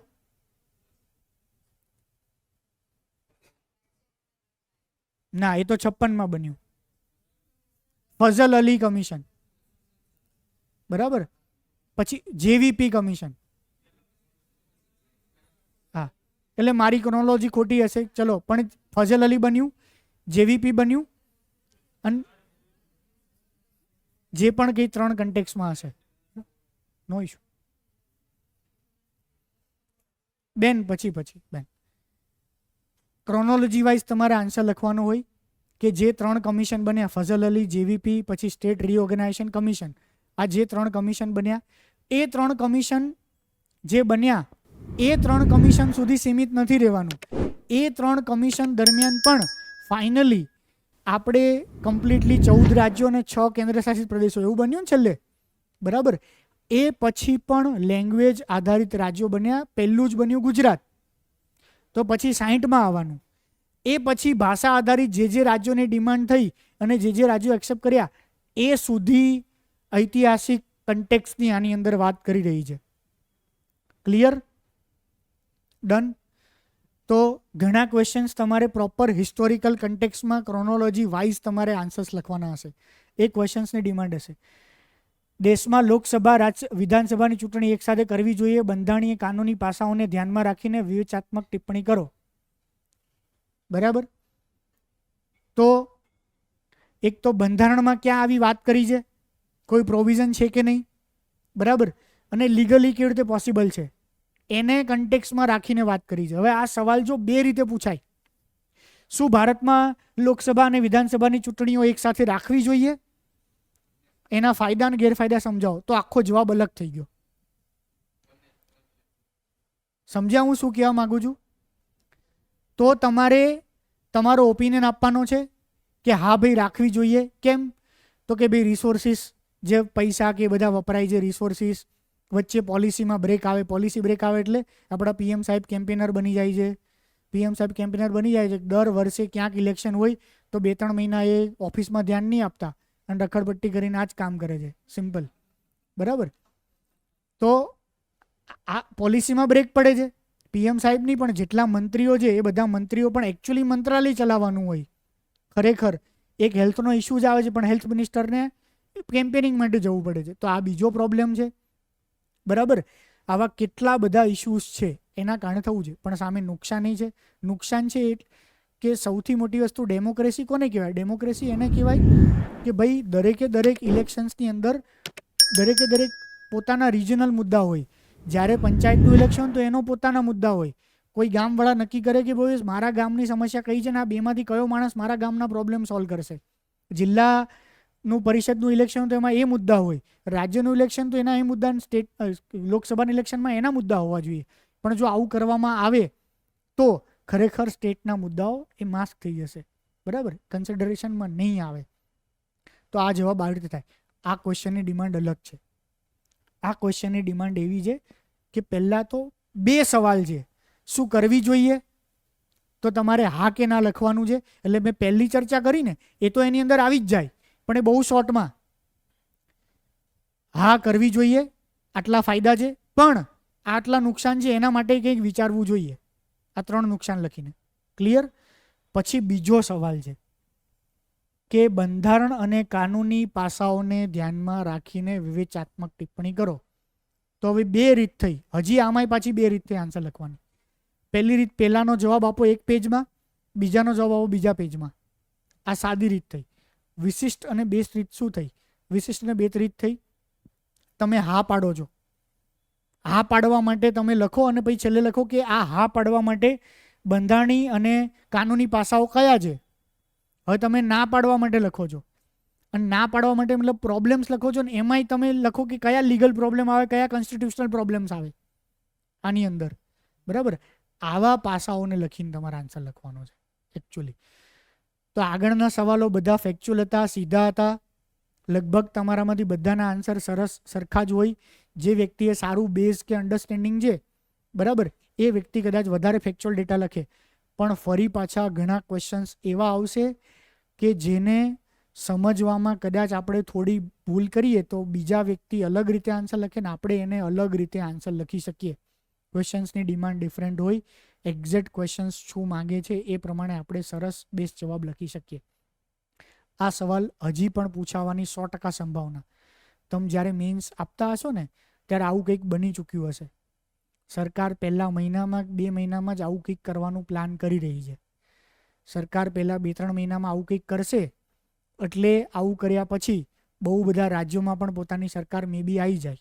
1 વર્ષમાં 1.5 વર્ષ બહુ બધા રાજ્યોમાં પોતાની સરકાર આવી જાય. એટલે થોડાક સમય પછી રાજ્યસભાની અંદર સખત 2/3 મેજોરિટી થઈ જાય. રાજ્યસભામાં સખત 2/3 મેજોરિટી થઈ જાય એટલે સરકાર ભયંકર સ્ટ્રોંગ, ઇનવિન્સિબલ, કોઈ હરાઈ ના શકે. એટલે કદાચ એવું થાય કે 29નું ઇલેક્શન ના આવે. બરાબર છે, પણ આ પહેલું સ્ટેપ છે. 29માં ઇલેક્શન ના કરવું હોય ને તો આ પહેલું સ્ટેપ છે. સર્વોચ્ચ અદાલતનું મૂળભૂત અધિકાર ક્ષેત્ર સમજાવો. સર્વોચ્ચ અદાલતના બહુ બધા અધિકાર ક્ષેત્ર છે. એમાં પહેલો જ પોઈન્ટ લખ્યો હશે લક્ષ્મીકાંતમાં, ઓરિજિનલ જ્યુરિસ્ડિક્શન લખ્યું છે ને. 7-8 છે, એમાં પહેલો જ પોઈન્ટ લખ્યો છે ઓરિજિનલ જ્યુરિસ્ડિક્શન. એમ કે એનું મૂળ કામ શું, મૂળ કાર્ય શું. બરાબર, મૂળ કામ, મૂળ કાર્ય શું છે કે જે યુનિયનની મેટર્સ હોય એ. પહેલી વાત થઈ. બરાબર, બીજી વાત કઈ થઈ? નાની કોર્ટમાંથી જે ઉપર એની પાસે આવે એ. બરાબર, તેવા મૂળભૂત કે જે એની પાસે જ છે એ મેટરને સોલ્વ કરવા માટે કોઈ બીજા હાઈકોર્ટ પાસે ના જઈ શકાય. ક્લિયર? સંસદની સંયુક્ત બેઠક યોજવા માટેના સંજોગો દર્શાવો. સેમ તમારી પાસે પોલિટીનું બેઝિક નોલેજ હોવું જોઈએ. એ સિવાય જો તમે આમાં સંસદનું જોઈન્ટ સિટિંગ ટોટલ કેટલી વાર થયું, બરાબર, અને એનો જો ઉલ્લેખ કરી શકો તો સૌથી ગ્રેટ. કેટલી વાર થયું જોઈન્ટ સેશન સંસદનું? 3 વખત. બરાબર, તો એ 3 છેલ્લું જીએસટી વખતે થયું અડધી રાત્રે. બરાબર, મોદી સાહેબ નહેરુ બનીને રાત્રે પેલું when the world sleeps and India awakes એવું કંઈક કીધું ને. પોસ્કો શું છે? ગુજરાત લોકાયુક્ત આયોગ અધિનિયમના હેતુઓ, ભ્રષ્ટાચાર નિવારણ અધિનિયમના હેતુઓ. એટલે આ મેં તમને કીધું કાયદાઓ પૂછાય છે. ઓકે, તો હવે આપણે એવું આવ્યા કે બંધારણના બેઝિક ક્વેશ્ચન તો પૂછાય, સરકારે પાસ કરેલા ઇમ્પોર્ટન્ટ કાયદાઓ પણ પૂછાય. વિધાનસભા ચૂંટાયેલ સભ્ય ઉમેદવારની લાયકાત ગેરલાયકાત અનુસંધાને લોકપ્રતિનિધિત્વ અધિનિયમ 1951ની મુખ્ય લાક્ષણિકતાઓ ચકાસો. ઓકે, આ કાયદાઓની જ વાત આવી. જ્યારે કાયદાઓ આવશે ને ત્યારે બહુ ડિફિકલ્ટ કાયદાઓ આવે. તો પહેલી નજરે આપણે જો જોઈએ ને તો આ કાયદાઓ આપણને ડિફિકલ્ટ લાગે, બરાબર. પણ જે માણસ રેગ્યુલરલી ન્યૂઝપેપર વાંચતું હશે ને એને ખ્યાલ આવશે આઉટ ઓફ ધ બ્લુ અચાનકથી કોઈ કાયદો કોઈ ખૂણામાં પેટીમાં બંધ પડેલો હોય એ ઉપાડીને નથી પૂછ્યો. જે કાયદો છેલ્લા 6 મહિના 1 વર્ષમાં ચર્ચાતો આવ્યો છે, સખત એના રિલેટેડ ઇશ્યુઝ ચાલી રહ્યા છે, ન્યૂઝપેપરમાં એના રિલેટેડ આર્ટિકલ્સો આવી રહ્યા છે, બરાબર, એ જ કાયદો પૂછાય અને કોઈ કાયદાનું એ જ પ્રોવિઝન પૂછાય. મોસ્ટ કેસીસમાં આવું જ બને. ભ્રષ્ટાચાર નિવારણ અધિનિયમ. The world democratic in the preamble is based on the doctrine of popular sovereignty. તો આપણે એક પોઈન્ટ જોઈ લીધો જે મેં તમને પહેલો સમજાવ્યો, વચ્ચેનો પોલિટિકલ પાર્ટ. તો આ બધા ક્વેશ્ચન્સ શેના હતા મોટા ભાગે? જે વચ્ચેનો પોલિટિકલ પાર્ટને ફંક્શનિંગમાં પ્રોબ્લેમ થાય ને એના હતા ને. તો એમાં મેજર રોલ કોનો છે? તેમાં તો મેજર રોલ તમારો છે. તમારે એકવાર તમારું આખું બંધારણ સારી રીતે બ્રશઅપ કરવું પડે. જો બંધારણ તમે સારી રીતે બ્રશઅપ કરી શક્યા તો જ તમે એ પછી કરંટ ઇશ્યુઝને સારી રીતે સમજી શકો, એમાં આવા extra topics extra point add કરી શકો, સુપ્રીમ કોર્ટના જજમેન્ટ, કમિટીના રેકોમેન્ડેશન્સ આ બધું એડ કરી શકો. પહેલો પોઈન્ટ થયો. બીજો પોઈન્ટ આપણે જોયો કે કાયદાઓ વિશે પૂછાય છે, બરાબર. તો કાયદાઓમાં પણ રિસેન્ટલી 1.5-2 વર્ષની અંદર બનેલા કાયદાઓ આપણે જોઈ લઈએ. મોસ્ટ ડિબેટેડ, મોસ્ટ કોન્ટ્રોવર્શિયલ અથવા તો મોસ્ટ રિલેવન્ટ કે અત્યારનો સમયનો પ્રોબ્લેમ છે ને આ કાયદાને સ્ટ્રોંગ બનાવે તો આ પ્રોબ્લેમ સોલ્વ થાય. તો અત્યારનો પ્રોબ્લેમ સૌથી મોટો કરપ્શન છે જે વારંવાર આવે. તો એટલા માટે 2 કરપ્શનના જ કાયદા પૂછાયા છે. કરપ્શનના જ ઇસ્યુ ચાલી રહ્યા છે સૌથી મોટા, બરાબર. તો એ જ કાયદાઓ પૂછાયા છે. અને ત્રીજી, હવે આપણે મેઇન બીજી એક પોઈન્ટ પર આવીએ. તો આ એક આસ્પેક્ટ થયો પોલિટીનો. બીજો આસ્પેક્ટ મેં તમને કીધું ફર્સ્ટ પાર્ટ ફિલોસોફિકલ પાર્ટ છે. ઘણા બધા ક્વેશ્ચન્સ તમને જે ફિલોસોફિકલ પાર્ટ છે ને એના મિનિંગના પૂછાય. આપણે મેં પહેલી જ વાત કરી સેક્યુલરિઝમના ઘણા બધા મિનિંગ છે. તો સેક્યુલરિઝમનો જે વેસ્ટર્ન કન્સેપ્ટ છે ને એ વેસ્ટર્ન કન્સેપ્ટ એવું કહે છે કે સ્ટેટ અને રિલિજનનું કમ્પ્લીટ સેપરેશન. વેસ્ટર્ન વર્લ્ડ માટે સેક્યુલરિઝમ મતલબ સ્ટેટ અને રિલિજનનું કમ્પ્લીટ સેપરેશન. શું કામ એ કમ્પ્લીટ સેપરેશનની વાત કરી? કારણ કે એનું કલ્ચર, એની હિસ્ટ્રી એવી છે. એની કલ્ચર અને હિસ્ટ્રીમાં શું પ્રોબ્લેમ છે? તો જ્યારે એન્શિયન્ટ ટાઈમ્સની અંદર જ્યારે સૌથી વધારે આ બધું સ્ટ્રોંગ થયું તેમાં રિલિજનનો કન્સેપ્ટ આવ્યો અને રાજા પોતાની ઓથોરિટી રિલિજનમાંથી લેતા હતા, ધર્મમાંથી લેતા હતા. અને ધર્મ એ પોતાનો પાવર એટલા માટે લેતા રાજા એને છાવરતા હતા મોટા ભાગના કેસમાં. પછી જ્યારે મિડાવેલ ટાઈમ આવ્યો ને એ મિડાવેલ ટાઈમની અંદર હવે એવા પ્રોબ્લેમ્સ ક્રિએટ થતા ગયા કે આ બંને વચ્ચે મિસટ્રસ્ટ વધતો ગયો. બંને વચ્ચે મિસટ્રસ્ટ વધતો ગયો. મિસટ્રસ્ટ ચર્ચની ઓથોરિટી, ચર્ચના પાવર. તો ચર્ચના કમ્પ્લીટલી ઓથોરિટી અલગ હતી, પાવર્સ અલગ હતા. કેટલા ચર્ચના પાવર ઓથોરિટી ખબર છે? ચર્ચ પોતાના કાયદા બનાવે. ચર્ચ જેમ એક રાજા કાયદા બનાવે ને, રૂલ્સ, રેગ્યુલેશન, સજા બજા આ બધી વસ્તુના, એમ ચર્ચ પોતાના કાયદા બનાવે. ચર્ચ પોતાની રીતે ટેક્સ ઉઘરાવે એટલે ચર્ચનું બજેટ હોય. તો જેમ એક રાજા કે એક પ્રોપર પોલિટિકલ સિસ્ટમ કામ કરે ને એવા જ ચર્ચના પાવર હતા. સેમ રાજા પાસે એવા પાવર હતા કમ્પ્લીટલી. એ સમય દરમિયાન ત્યાં ડેમોક્રેટિક મુવમેન્ટ શરૂ થઈ. સૌથી પહેલી ડેમોક્રેટિક મુવમેન્ટ ક્યાં શરૂ થઈ? બ્રિટનમાં. એને શું કહેવાય? Magna Carta. Magna Carta bloodless revolution. કોઈ બ્લડ માર્કઅપ કશું જ ના થયું. મેગ્ના કાર્ટા સિટીઝનને સૌથી પહેલાં રાઇટ્સ આપવામાં આવ્યા. ખ્યાલ છે ને આ વસ્તુ? વાંચ્યું હશે ક્યાંક. તો આ જે મેગ્ના કાર્ટા થયા એ મેગ્ના કાર્ટા દરમિયાન ધીમે ધીમે કરીને આ કન્સેપ્ટ આવ્યો કે જે પણ ચર્ચ છે એ ચર્ચ અને સ્ટેટ એટલે ગવર્મેન્ટ, ચર્ચ અને ગવર્મેન્ટની બંનેની ઓથોરિટી, બંનેના પાવર એમાં કમ્પ્લીટ સેપરેશન હોવું જોઈએ. જે આ પોલિટિકલ બોસીસ છે, મતલબ જે એમપીસ છે, પાર્લામેન્ટ છે, એ ચર્ચની કોઈ સત્તા ઉપર તરાપ ના મારે, એ ધર્મની રિલિજનની કોઈ વાતો ડિસ્કસ ના કરે, ડિસાઇડ ના કરે. સામે ધર્મ એ કોઈ કાયદા બાયદા ના બનાવે, આ બધી વસ્તુ ના કરે. તો એ સેક્યુલરિઝમનો કન્સેપ્ટ ત્યાં છે. ભારતમાં આ સેક્યુલરિઝમ વાળો કન્સેપ્ટ ના થઈ શકે. બરાબર. ભારતમાં આટલા બધા ધર્મો છે, આટલા બધા રીત રિવાજો છે, બરાબર, આટલા બધા ધર્મો, આટલા બધા રીત રિવાજો છે, તો ભારતની અંદર સેક્યુલરિઝમમાં સેપરેશન વાળો કન્સેપ્ટ ના લાગુ પડી શકે. ભારતમાં કન્સેપ્ટ કેવો છે? તો ભારતમાં કન્સેપ્ટ એવો છે કે સ્ટેટ જે છે એ સ્ટેટ જ્યાં જરૂર લાગે ત્યાં ધર્મ કે રિલિજનની વાતમાં ઇન્ટરફિયર કરી શકે. ઇન્ટરફિયર કરીને જે પણ કોઈ કોન્સ્ટિટ્યુશનના પ્રોવિઝન છે, બંધારણના જે મેજર ઇમ્પોર્ટન્ટ પ્રોવિઝન છે, એનું પાલન કરાવી શકે. જેમ કે હિન્દુ ધર્મ એવું કહેતો હોય કે ભાઈ અમારા ધર્મમાં તો એવું છે કે બ્રાહ્મણ ને ક્ષત્રિય એ ઉચ્ચ અને બીજા જે કાસ્ટ કે જ્ઞાતિવાળા જે છે ફોર એક્ઝામ્પલ એ બધા નીચ જાતિ, એના આટલા અધિકારો નથી, એનું આ નથી, એ કૂવામાં પાણી ના પી શકે, એનું એ આ ગલીમાં ના ચાલી શકે, એ આ મંદિરમાં પ્રવેશ ના કરી શકે, એમ ના કરી શકે. તો શું સ્ટેટ એવું કહેશે ના ના આ તો ધર્મની વાત છે, અમે એનો કાયદો ના બનાવી શકીએ ભાઈ, અમે એમાં ઇન્ટરફિયર ના કરી શકીએ? સુપ્રીમ કોર્ટ શું એવું કે ના ના આ તો ભાઈ ધર્મની વાત છે, અમે એમાં કંઈ નક્કી ના કરી શકીએ? ના, ભારતનો સેક્યુલરિઝમ એ નથી કહેતું. ભારતનો સેક્યુલરિઝમ એવું કહે છે કે સ્ટેટ એ જો જરૂર લાગશે એ વાતમાં ઇન્ટરફિયર કરશે. ઓકે, કોઈ રિલિજન એવું કહેશે, ફોર એક્ઝામ્પલ હિન્દુ ધર્મ, કે ના ભાઈ અમારામાં તો સતીવાળો કન્સેપ્ટ છે બોસ, કે આ જ વસ્તુ અમારા ધર્મમાં કહે છે, તો ના ચાલે. સરકાર કાયદો બનાવે એ વસ્તુ માટે. મુસ્લિમ રિલિજન જો એવું કહેશે, બરાબર, જે નિકાહ હલાલાવાળી ટ્રિપલ તલાકવાળી વાત, કે ભાઈ હસબન્ડ વાઈફ એકબીજાને નથી ગમતા તો ફોનમાં કહી દે જા જા જા, ફોર એક્ઝામ્પલ, બરાબર, તો એ બંધારણના કન્ટેક્સથી જોશે. એમાં ઘણા બધા કન્ટેક્સ આવ્યા. એક તો ઇક્વાલિટી વાળો કન્સેપ્ટ. ઇક્વાલિટી મતલબ શું? કે જો 3 વાર તલાક બોલીને તલાક થઈ જતા હોય તો વિમેનને પણ સેમ રાઇટ્સ હોવા જોઈએ. કદાચ વિમેનને સેમ રાઇટ્સ નથી, પુરુષને જ રાઇટ છે, વિમેનને તલાક લેવાનું અલગ પ્રોસેસ છે. સમજ્યા ને?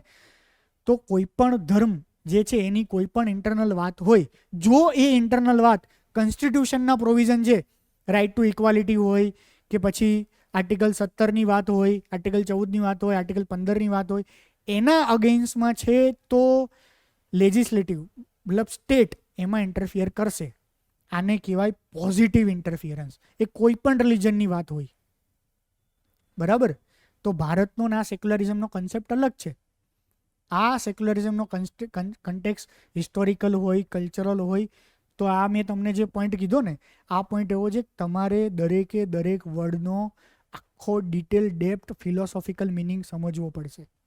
જે સુપ્રીમ કોર્ટ આજની તારીખે હજી આ મિનિંગ કાઢી રહી છે સેક્યુલરિઝમ વાળો, આજની તારીખે એના અલગ અલગ સુપ્રીમ કોર્ટના જજમેન્ટ્સ હોય છે, અલગ અલગ સુપ્રીમ કોર્ટના ઇન્ટરપ્રિટેશન હોય છે, બરાબર. ઘણા રિલિજનની અંદર હમણાં સાઉથની અંદર ચાલી રહ્યું છે ને કે મંદિરમાં પ્રવેશ નહીં કરવાનો, બરાબર છે. તો એના અલગ અલગ કન્ટેક્સ લેવામાં આવે છે. એ દરેકે દરેક કન્ટેક્સ પર સુપ્રીમ કોર્ટ પોતાના જજમેન્ટ આપે છે. તો એ રિલિજનની મેટરમાં ઇન્ટરફિયર જ થયું ને, એને પોઝિટિવ ઇન્ટરફિયરન્સ કહેવાય. તો એમાં એવું ના કહેવાય કે સેક્યુલરિઝમનું હનન છે. સેક્યુલરિઝમ મતલબ આર્ટિકલ 25, આર્ટિકલ 29નું વાયોલેશન નથી થતું આમાં. આર્ટિકલ 25 કહે છે ને કે દરેકને પોતાનો ધર્મ પાળવાની છૂટી, ધર્મનો પ્રોપોગેશન કરવાની છૂટી, એવી 4 છૂટી આપે છે ને, બરાબર. તો એનું વાયોલેશન નથી થતું આમાં. એમાં એવું કહે છે કે આર્ટિકલ 14 વધારે મહત્વનો છે આર્ટિકલ 25 કરતાં. તો આર્ટિકલ 14ને વધારે પ્રાયોરિટી આપે છે.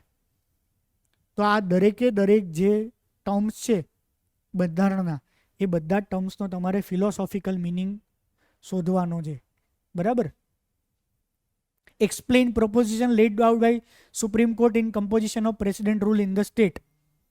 The Indian Constitution is silent on many issues related to position of Vice President of India. मतलब वाइस प्रेसिडेंट की कोई कीमत नहीं. Constitution has made certain provision to safeguard and ensured independence of Supreme Court. Supreme કોર્ટના independence માટે કીધું છે. આ એટલા માટે પૂછાયું કે અમારા રિસેન્ટલી સુપ્રીમ કોર્ટ અને સરકાર વચ્ચે ઇસ્યુઝ થતા હતા, નેશનલ જ્યુડિશિયલ અપોઇન્ટમેન્ટ કમિશનથી માંડીને કન્ટિન્યુઅસ હમણાં સુધી બધા ફ્રિક્શન ચાલ્યા. ખરેખર 400-1200 આવશે તો ફરીથી શરૂ થશે, એટલે પાછું પૂછાશે, બરાબર. Mention in the brief about panchayati raj committee of Gujarat assembly. મેં તમને કીધું પંચાયતી રાજવાળા ક્વેશ્ચન છાસવારે અચાનક પૂછાઈ જાય છે, બરાબર. આર્ટિકલ 200, 201 એ રાજ્યપાલને ચૂંટાયેલ રાજ્ય સરકાર કરતાં વધુ સશક્ત બનાવે છે. શું છે 200-201? બરાબર, કે એની પાસે જે વીટો પાવર ને બધા છે ને, પોકેટ વીટો ને આ બધા વીટો પાવર્સ, એની વાત કરે. બંધારણના નાણાં પંચની રાજકોષીય સંઘવાદના સંતુલાત્મક ચક્ર તરીકે સંકલ્પના કરે છે. મતલબ ફાઇનાન્શિયલ કમિશન જે છે એ ફાઇનાન્શિયલ કમિશન એ ફિસ્કલ ફેડરલિઝમ મતલબ બેલેન્સ હોવું જોઈએ. રાજ્ય અને કેન્દ્ર સરકારના પાવર જે છે એ પાવર વચ્ચે બેલેન્સ હોવું જોઈએ. એમાં પાછું બે પ્રકારનું બેલેન્સ હોય. એક તો પૈસાની વહેંચણીવાળું અને સત્તાની વહેંચણીવાળું. સત્તાની વહેંચણી શેડ્યુલ 7 થાય છે. બરાબર, પૈસાની વહેંચણી ફાઇનાન્સ કમિશન કરે છે. તો ફાઇનાન્સ કમિશન જે પૈસાની વહેંચણી કરે છે ને, એ પૈસાની વહેંચણીની અંદર ફાઇનાન્સ કમિશન એ આ જે રાજ્ય અને કેન્દ્ર સરકાર વચ્ચે જે છે એ સંવાદિતા સારી રીતે કરે છે. કારણ કે 42માં નાણાં પંચે, બરાબર, તમને ખ્યાલ છે ને, સ્ટેટનું 32% હતું એ 40 કર્યું, 40નું 42% કર્યું, બરાબર. અને એ પણ ફરી પાછું પરફોર્મન્સ બેઝ કર્યું. પરફોર્મન્સ બેઝ મતલબ જે સ્ટેટ સારું પરફોર્મ કરે છે, બરાબર, જે સ્ટેટ ગરીબી ઓછી કરે છે, આ ઓછું કરે છે, એ બધા 5-7 પેરામીટર્સ કર્યા, એને વધારે ફંડ આપે. કેમ આ કન્સેપ્ટ થયો? આ કન્સેપ્ટ એટલા માટે થયો કે બધા જ રાજ્યોમાંથી ટેક્સ ઉઘરાવવામાં આવે છે. ઇન્કમ ટેક્સ ગણો કે જીએસટી વાળો ટેક્સ ગણો, જેટલા ટેક્સ ગણો, આ બધા ટેક્સ તો બધા રાજ્યોમાં જ થાય છે ને. તો ગુજરાત એવું કહે છે કે બોસ અમારામાં તો બહુ વધારે ઇન્ડસ્ટ્રી છે, અમારામાં બહુ વધારે ઇન્ડસ્ટ્રી છે, તો એટલીસ્ટ કોર્પોરેટ ટેક્સ કે ઇન્કમ ટેક્સ જે છે અમે અમારા રાજ્યમાંથી વધારે જાય છે. અને ટેક્સના 100 રૂપિયા ઉપર ભેગા થયા ઉદાહરણ તરીકે. એ 100 રૂપિયામાંથી વધારે પૈસા તો તમે એવા રાજ્યને આપો છો કે જેમાં વધારે વસ્તી છે. જો વસ્તી આધારિત આપો તો, ગરીબી આધારિત આપો તો જ્યાં ગરીબી છે, જ્યાં એજ્યુકેશનનો પ્રોબ્લેમ છે, હેલ્થનો પ્રોબ્લેમ, એને દૂર કરવા તમે વધારે આપો છો ને. આ સાચી જ વાત છે, જરૂરી છે ત્યાં.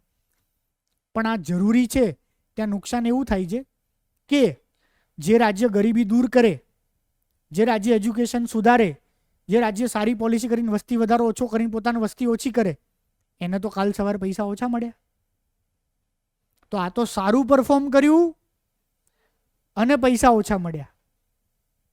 સમજ્યા કે ના સમજ્યા? કન્ટેક્સ એ 14માં નાણાં પંચના ડિસ્કશનમાં હતો. તો એના બેઝ ઉપર 14માં નાણાં પંચે જે નવી ગાઈડલાઇન સેટ કરી એ બહુ પોઝિટિવ પ્રોગ્રેસિવ છે કે જે રાજ્ય સારું પરફોર્મન્સ કરે તો એને ખરેખર કંઈક વધારે પૈસા મળે કોઈક વસ્તુ માટે. પીઆઈએલની ઉપલબ્ધ જોગવાઈ વિશે નોંધ કરો. કયા કારણસર કરી શકાય? ઓકે, યુપીએસસીના ક્વેશ્ચન્સ આપણે એકાદ બે જોઈએ કારણ કે બહુ જ ડિફરન્ટ લેવલના હશે. આઈ એક્સપેક્ટ કે જીપીએસસી ક્લાસ 1-2માં એકાદ ક્વેશ્ચન્સ તો આવશે. લાસ્ટ ફેબ્રુઆરીમાં જે પેપર સોલ્વ કર્યું એ ફરીથી જોઈ લેવાનું, બરાબર. એના ઉપરથી તમને આઈડિયા આવશે કે ખરેખર કેટલા ડિફિકલ્ટ ક્વેશ્ચન્સ પૂછાતા હતા આની અંદર. Right of movement and resident throughout the territory of India are freely available to the Indian citizen but this rights are not absolute. બહુ જ માઇનોર નાનો ક્વેશ્ચન છે, બરાબર, કે કોઈ પણ જગ્યાએ હરવા ફરવાનો અને કોઈ પણ જગ્યાએ રહેવાનો અધિકાર આર્ટિકલ 19માં આપ્યો છે. આપે છે ને આર્ટિકલ 19માં ફ્રીડમ છે, બહુ બધી ફ્રીડમ, કંઈ પણ બોલવાની, આ કરવાની, તે કરવાની. તો એની અંદર કોઈ પણ ધંધો કરવાની છે, કોઈ પણ જગ્યાએ ફરવાની છે, કોઈ પણ જગ્યાએ રહેવાની છે. પણ આ બધામાં ક્યાંક રિઝનેબલ રિસ્ટ્રિક્શન મૂક્યા છે. વાણીની સ્વતંત્રતા, પણ એવું થોડું છે ગમે તે બોલી શકું. મારે ગાળો બોલવી છે તો ના બોલી શકાય ને. મારે કોઈ પણ વ્યક્તિ વિરુદ્ધ ગમે તે બોલવું છે, મારો કોઈ પણ ધર્મ બાબતે આવો ઓપિનિયન છે, મારે જોર જોરથી જાહેરમાં બોલવું છે તો ના બોલી શકાય. ક્લિયર? કોઈ પણ બિઝનેસ કરવાની છુટ્ટી, મારે તો ડૉક્ટર જ બનવું છે, અલ્યા પણ ભણવું પડે ડૉક્ટરનું. કોઈ પણ ધંધો, મારે તો દવા વેચવી, બધાને બીમારી જોઈને દવા આપવી છે, એવું થોડું ચાલે. સમજ્યા? તો ક્યાંક રિઝનેબલ રિસ્ટ્રિક્શન છે કોઈ પણ બિઝનેસ કરવા. તો ભારત સરકારમાં આખા ભારતમાં ગમે ત્યાં હરીફરી શકાય, ગમે ત્યાં રહી શકાય, પણ એમાં રિઝનેબલ રિસ્ટ્રિક્શન છે.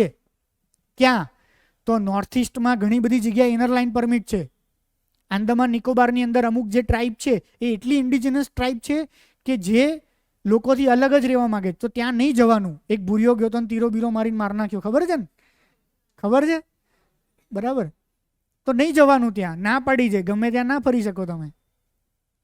તો ગમે ત્યાં હરવા ફરવા માટે પણ રિઝનેબલ રિસ્ટ્રિક્શન મૂકેલા છે આ વસ્તુ જગ્યાએ.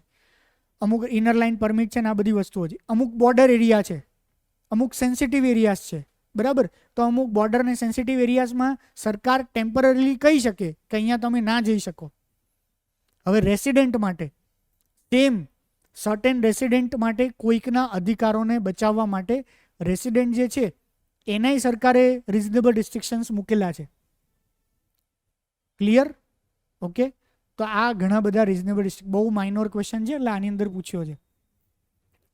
Discuss election commission in India in light of evolution of model code of conduct. આ ખરેખર પૂછવાની 100% પોસિબિલિટી છે.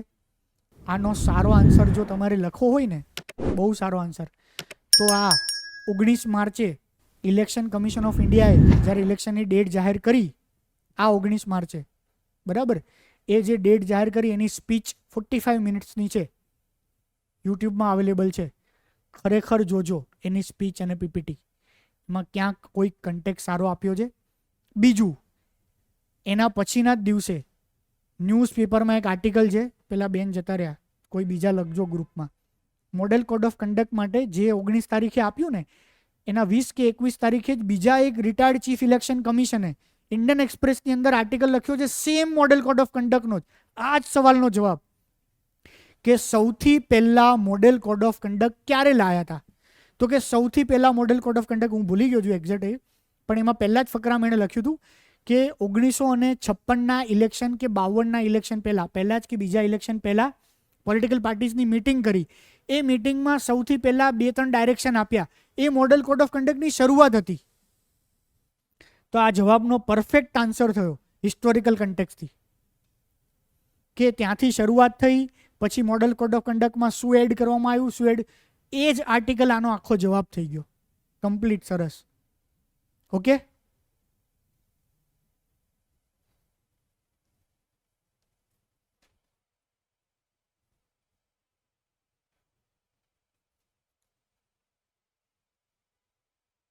ઓકે, હવે ત્રીજા પ્રકારના ક્વેશ્ચન્સ એવા છે, આ જે સવાલ છે ને એની ઉપરથી હું તમને 1000% એટલું અશ્યોરન્સ આપી શકું કે સીસી મેન્સમાં આવા જ અને આ જ સવાલો આવશે.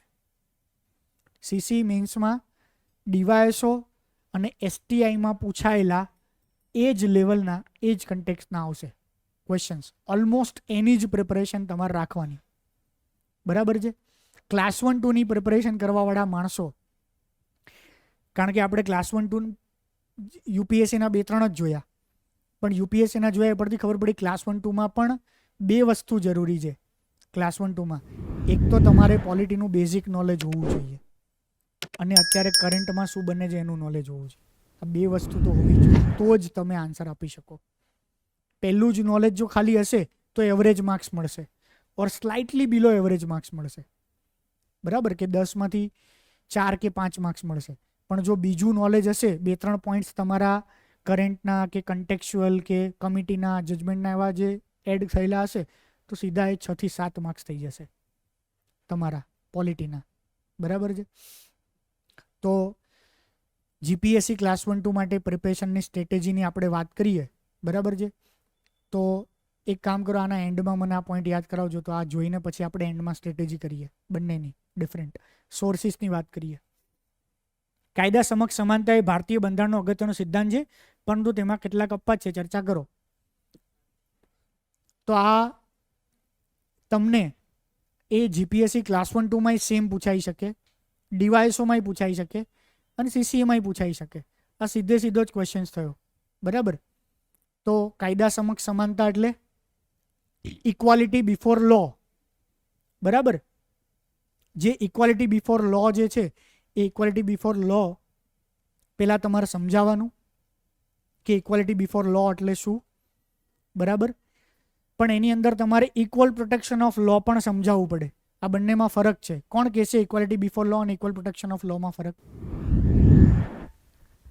કાયદા સમક્ષ સમાનતા અને કાયદા દ્વારા સમાન રક્ષણ.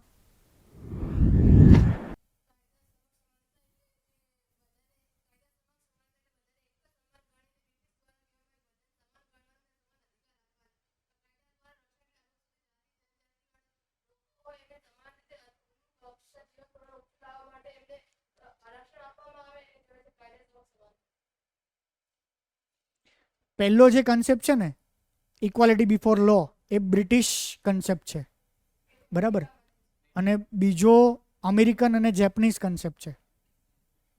આમ જાપાનમાંથી, પણ જાપાનનું ઇન્સ્પિરેશન અમેરિકામાંથી લીધેલું છે. તો આ બંને કન્ટેક્સમાં ડિફરન્ટ છે. કાયદા સમક્ષ સમાનતા શું કહેવા માંગે છે? કાયદા સમક્ષ સમાનતા એવી વાત કરે છે, એબ્સોલ્યુટ વાત કરે છે. એબ્સોલ્યુટ વાત એટલે કાયદાની સામે બધા જ લોકો સમાન, બરાબર છે. કાયદાની સામે બધા જ લોકો સમાન એટલે જે અત્યારે નથી એકચ્યુઅલી, બરાબર ને. એ અત્યારે નથી એટલા માટે કે તમે લોકો અત્યારે રોડ ઉપર જાઓ અને તમારી પાસે હેલ્મેટ લાઇસન્સ કે એવું ના હોય, અને હું જઉં મારી પાસે હેલ્મેટ લાઇસન્સ ને એવું ના હોય, તો આપણે બંને કાયદા સામે સમાન નથી, બરાબર ને. નથી ને.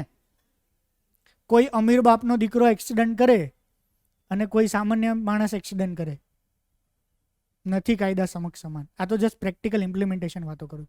બાકી કાયદો એવું કહેવા માગે છે કે કોઈ પણ પ્રકારનું ડિસ્ક્રિમિનેશન નહીં કરવાનું, સ્ત્રી અને પુરુષ વચ્ચે નહીં, અમીર અને ગરીબ વચ્ચે નહીં, કોઈ કાસ્ટ વચ્ચે નહીં, કોઈ રેસ વચ્ચે નહીં, બરાબર. કાયદાની સામે બધા જ લોકો સમાન, પણ જે અત્યારે ખરેખર નથી. હમણાં જ ન્યૂઝપેપરની અંદર તમે જુઓ તો સ્ત્રી અને પુરુષ એ બંને માટે પાછું અલગ અલગ છે.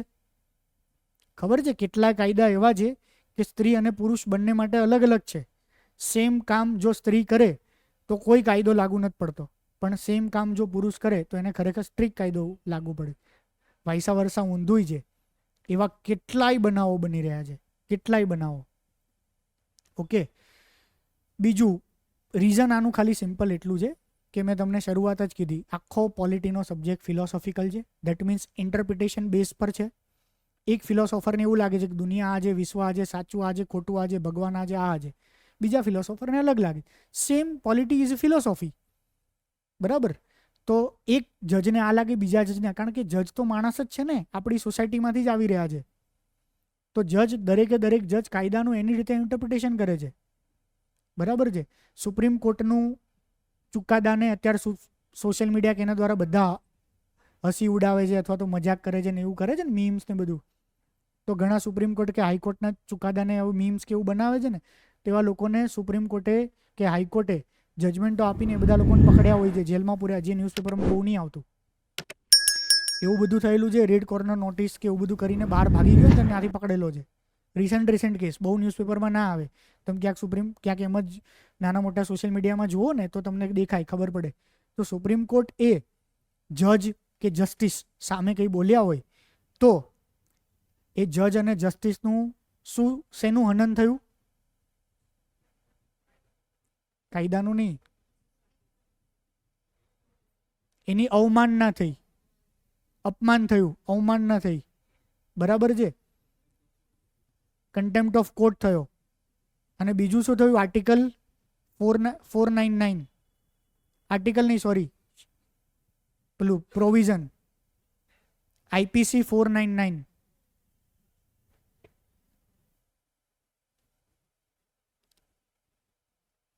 મને વર્ડ યાદ નહીં આવતો, તમારા મત કોઈ યાદ કરાવો. કે અરવિંદ કેજરીવાલ મોદી વિશે બોલે, મોદી એની સામે શું કરે છે? માનહાનિ. યસ, સોરી, માનહાનિ. તો એ જજ કે કોર્ટ એની માનહાનિ થઈ, બરાબર. તો એના માટે સ્ટ્રિક્ટ પગલાં લેવામાં આવે છે. પણ હમણાં બીજો એક રિસેન્ટ કેસ બન્યો હતો. એમાં કોઈ એક ઇન્ફ્લુએન્સર કે સોશિયલ મીડિયા વાપરતી છોકરી હતી. એણે એક છોકરાને રોડ ઉપર બાઇક ચલાવતો હશે, એ રોડ ઉપર એની ઉપર છેડતીનો કેવો આક્ષેપ લગાવ્યો, બરાબર. મતલબ પિઝા ડિલિવરી વાળો જે બી કોઈ માણસ હશે એનો આક્ષેપ લગાવ્યો. તો જોરદાર પબ્લિક હ્યુમિલિએશન થયું એનું, સખત. એને જે કંપની નોકરી છે એને નોકરીમાંથી કાઢી મૂક્યો, એને ક્યાંય નોકરી ના મળી, એના ફ્રેન્ડ્સ ફેમિલી રિલેટિવ છોડી દીધો, સખત એને બધું સહન કરવું પડ્યું. છોકરાએ હિંમત કીધી, કોઈ એનજીઓએ મદદ કરી, વકીલ રાખ્યો, કોર્ટમાં કેસ કર્યો, કોર્ટમાં કેસ જીતી ગયો. બધા ફેક્ટ, સીસીટીવી પુરાવા, બધા લોકો હાજર થયા, બધું. પછી ખબર પડી કે છોકરીએ બધી વાત ખોટી બોલી હતી, કોઈ જા કંઈ થયું જ નહોતું આખી વસ્તુ. હવે એ છોકરાએ માનહાનિનો દાવો કર્યો, તો કોર્ટે રિજેક્ટ કરીને એવું કીધું કે આમાં તારી કોઈ માનહાનિ નહીં થઈ. માનહાનિ દાવો એટલે ઓલીને ક્રિમિનલ મતલબ સજા પણ થાય અમુક જેલની, કાં તો માનહાનિ દાવામાં સિવિલ છે એટલે ફાઇનાન્શિયલ પ્રોવિઝન હોય, બરાબર. તો કોર્ટે ના પાડી દીધી આ વસ્તુમાં. તો કેટલો સ્ટાર્ક ડિફરન્સ છે. જજ વિશે કંઈ બોલવામાં આવે તરત માનહાનિ દાવો થાય છે, મહિલાની કંઈ મોડેસ્ટી વિશે કંઈ બોલવામાં આવે તરત માનહાનિ દાવો થાય છે. તો આમાં તો પુરુષને નુકસાન થયું જ છે ને કેટલુંય. તો આ જે વાતો કરું છું એ હું તમને ઇમ્પ્લિમેન્ટેશન પોઈન્ટ કહું છું, પણ એકચ્યુઅલી બંધારણ એવું કહેવા માગે છે આર્ટિકલ 14, એ આર્ટિકલ 14 કાયદા સમક્ષ સમાનતા એવું કહેવામાં, કાયદાની સામે સ્ત્રી પુરુષ અમીર ગરીબ ગામડાનો શહેરનો માણસ, બરાબર, SC ST OBC upper caste lower caste XYZ બધા જ કાયદાની સામે સમાન હોવા જોઈએ. આ પહેલી વાત થઈ. પણ જે બીજી વાત છે એ બીજી વાત એ ક્યાંક સ્પેશિયલ પ્રોવિઝન્સ આપવાની વાત કરે છે, ક્યાંક કોઈકને બચાવવા માટે, ક્યાંક કોઈકને મતલબ જે દબાયેલા છે, જે કચડાયેલા છે, બરાબર, જે એવા લોકો છે એમની માટે કાયદાનું દ્વારા વિશિષ્ટ રક્ષણ આપવાની વાત કરે છે. ક્લિયર? તો આ બંને કન્ટેક્સમાં ફરક છે, બંને કન્ટેક્સ સમજાવવા પડે અને બંનેના એક્ઝામ્પલ સહિત સમજાવવા પડે. મેં જે આ વસ્તુની વાત કરી એ પોઈન્ટ ક્યાંક મેં કીધું ને અમીર ગરીબ માટે અલગ છે, એક્સિડન્ટ ક્યાંક સાર્કાઝમ તરીકે એક પોઈન્ટમાં વાપરી શકો, કારણ કે રિયાલિટી છે. પેપર ચેકર જે એને એ ફીલ કર્યું હશે ને એને ખબર જ હશે, પણ એ દિશામાં જવાનું નહીં. ક્વેશ્ચનની ડિમાન્ડ અલગ છે, પણ આવું લખો તો એવું ખબર પડે કે આ માણસ પોતે આ વસ્તુ વિશે વિચારે છે, આને આ ખબર જ છે કે ભાઈ માર્કેટ સમાજમાં સોસાયટીમાં અને દેશમાં આ પણ ચાલી જ રહ્યું છે. સર્વોચ્ચ ન્યાયાલયના ન્યાયાધીશને દૂર કરવાની પ્રક્રિયા વર્ણવો. સિમ્પલ, ડાયરેક્ટ મહાભિયોગની જે પ્રોસેસ છે એની વાત કરે છે. ક્યાંક એવું કહે છે કે મહાભિયોગ નથી કહેવામાં આવતું એને, બરાબર, એ ખાલી પ્રેસિડેન્ટ માટે જ યુઝ થાય છે વર્ડ. ગુજરાતમાં તાજેતરમાં અમલમાં આવેલા મોટર વ્હીકલ એક્ટ કયા ટ્રાફિકના નિયમો ભંગ કરવા બદલ કેટલા અને કેટલા દંડની જોગવાઈ કરવામાં આવે તે ટૂંકમાં છે. આમ અઘરું ને પેલું લાગે પણ કંઈ અઘરું નથી. રીઝન બહુ બધા દંડ વધાર્યા હતા, બહુ મોટા ચેન્જીસ કર્યા હતા. એટલે ગુજરાતી છાપું વાંચો કે ઇંગ્લિશ છાપું વાંચો, બધા છાપાની અંદર પ્રોપર ટેબલ બેબલ બનાવીને જ હતું. 500ના 2000 થયા, નાના આટલા થયા, નાના આટલા થયા. That is not new thing, that is not difficult thing. અઘરું નથી પૂછાયું ક્યાંય. સંઘીય માળખામાં રાજ્યોમાં રાજ્યપાલના બંધારણના સિદ્ધાંતો લોકશાહીના મૂલ્યો રખેવાળ છે. ટૂંકમાં ચર્ચા કરો. જે કીધું રાજ્યપાલના રોલ બાબતે છે એનો મેઇન ઇમ્પોર્ટન્ટ રોલ છે એકચ્યુઅલી. 99માં બંધારણીય સુધારાની વાત કરી, જેવી રીતે લેટેસ્ટ કોઈ મોટો બંધારણીય સુધારો એની વાત કરવામાં આવે. કેન્દ્ર રાજ્ય સત્તા વચ્ચે સત્તાનું સ્પષ્ટ વિભાજન થઈ શકે તે માટે સહવર્તી યાદી રદ કરી દેવી જોઈએ. સહવર્તી યાદી એટલે કોન્કરન્ટ લિસ્ટ, જેમાં રાજ્ય સરકારે કાયદો બનાવે, કેન્દ્રએ બનાવે, પણ કેન્દ્રએ બનાવેલો કાયદો વધારે ચાલે, બરાબર. પણ આમાં બબાલને માથાકૂટ થાય, કહેતા ક્લિયર કટ બે જ વસ્તુ રાખો ને, આટલું તારું ને આટલું મારું, બરાબર. એવું સિમ્પલ કહેવા માગે છે. અને આ ઘણા બધા કમિટીએ સજેશન પણ આપ્યા છે આ જ વસ્તુ માટેના. ભારતના અનુચ્છેદ 21નો વ્યાપ બાબતે સર્વોચ્ચ અદાલતના ચુકાદાની ચર્ચા કરો. Most important, easy, predictable question. અલગ અલગ રાઇટ ટુ લાઈફમાં હમણાં જ પાછો એક ચુકાદો આવ્યો, બરાબર. તેવા કેટલાય ચુકાદાઓ છે, એ કેટલાય ચુકાદાઓ રાઇટ ટુ લાઈફના અંતર્ગત સુપ્રીમ કોર્ટે આપેલા છે, અનહદ ચુકાદાઓ. અને રાઇટ ટુ લાઈફનો વ્યાપ એટલો લાંબો થઈ રહ્યો છે કે જેની હદ જ નથી. એક સિમ્પલ એક્ઝામ્પલ હમણાં જ મેં ક્યાંક વાંચ્યું, કદાચ તમને પણ આ નહીં ખબર હોય. સ્મોકિંગ વિશે કંઈ ખ્યાલ છે કોઈને? પબ્લિક પ્લેસમાં સ્મોકિંગ પ્રોહિબિટ થયું 2000ની સાલ પહેલાં. પબ્લિક પ્લેસમાં સ્મોકિંગ પ્રોહિબિટેડ નહોતું. લોકો ગમે ત્યાં સ્મોકિંગ કરતા હતા, આપણી બાજુની સીટ પર બેસીને, હોસ્પિટલમાં બેસીને, બરાબર, એરપોર્ટમાં, ફ્લાઇટમાં, ટ્રેનમાં, બસમાં, XYZ પ્લેસ પર. કેમ? કાયદો જ નહોતો. તો શું કરી લે? બાજુવાળો માણસ શું બાંધે, શું ચર્ચા કરે? પોલીસ આવે તો શું કરે પોલીસ? સમજ્યા? કોઈ કાયદો જ નહોતો. પછી એક, હું એ માણસનું નામ ભૂલી ગયો, એ માણસ સોશિયલ વર્કર હતા. એ સોશિયલ વર્કરે સુપ્રીમ કોર્ટમાં PIL કરી કે ભાઈ PIL કરી એટલા માટે કે ભાઈ આ માણસ પબ્લિકમાં સ્મોક કરે છે, કોઈ બી માણસ, એમ તો એ પેસિવ સ્મોકિંગ હું કરું છું, મારા ફેફસાને મારા હેલ્થને નુકસાન થાય છે, તો અલ્ટિમેટલી મારો જે રાઇટ ટુ લાઈફ છે એનું હનન થાય છે. સુપ્રીમ કોર્ટે કીધું સાચી વાત છે, પબ્લિક પ્લેસમાં સ્મોકિંગ કરી બીજા બધાને નુકસાન થાય, લોકોના લાઈફ ટુ લાઈફનું હનન થાય છે. પબ્લિક પ્લેસમાં સ્મોકિંગ બંધ કર્યું, એટલા માટે 2000ની સાલથી અત્યારે પબ્લિક પ્લેસમાં સ્મોકિંગ બંધ છે. આ એક એક્ઝામ્પલ આપ્યું. આવા અનહદ એક્ઝામ્પલ છે કે રાઇટ ટુ લાઈફનો સ્કોપ વધારીને બહુ જ લાર્જર સ્કોપ કરવામાં આવ્યો છે. એ તમે બંધારણની બુકમાં લક્ષ્મીકાંતમાં વાંચશો ને, એમાં જ બહુ બધા રાઇટ્સ લખેલા છે આની જ અંદર. સ્વતંત્રતાનો અર્થ મનને જે થાય એ ગમે તે કરવાનો પરવાનો નથી, મર્યાદા સાથે. એ વાત થઈ ને, રિઝનેબલ રિસ્ટ્રિક્શન્સ છે. નાગરિકતાની વાત કરી છે, કઈ કઈ શ્રેણીમાં નાગરિકતા હોય. રાઇટ ટુ શેલ્ટર મૂળભૂત અધિકાર છે, પણ એક અર્થ નથી કે સરકાર તરફથી આશ્રય મેળવવાનો છે. આમ તમને ડિફિકલ્ટ લાગશે, પણ આ જ્યારે રોહિંગ્યાવાળો કેસ ચાલ્યો ને ત્યારે બહુ જ ડિસ્કશનમાં આવ્યો હતો.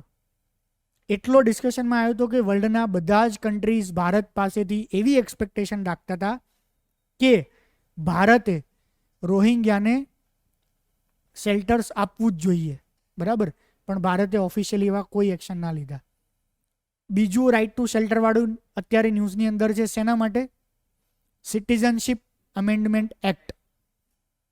સિટીઝનશીપ અમેન્ડમેન્ટ એક્ટની અંદર સ્પેસિફિક કન્ટ્રીઝમાંથી સ્પેસિફિક કમ્યુનિટીઝ જે છે એને જ સિટીઝનશીપનો રાઇટ્સ આપ્યો છે. એકચ્યુઅલી કોઈ પાસે રાઇટ્સ લીધા નથી, પણ કોકને સ્પેશિયલ રાઇટ્સ આપ્યા છે.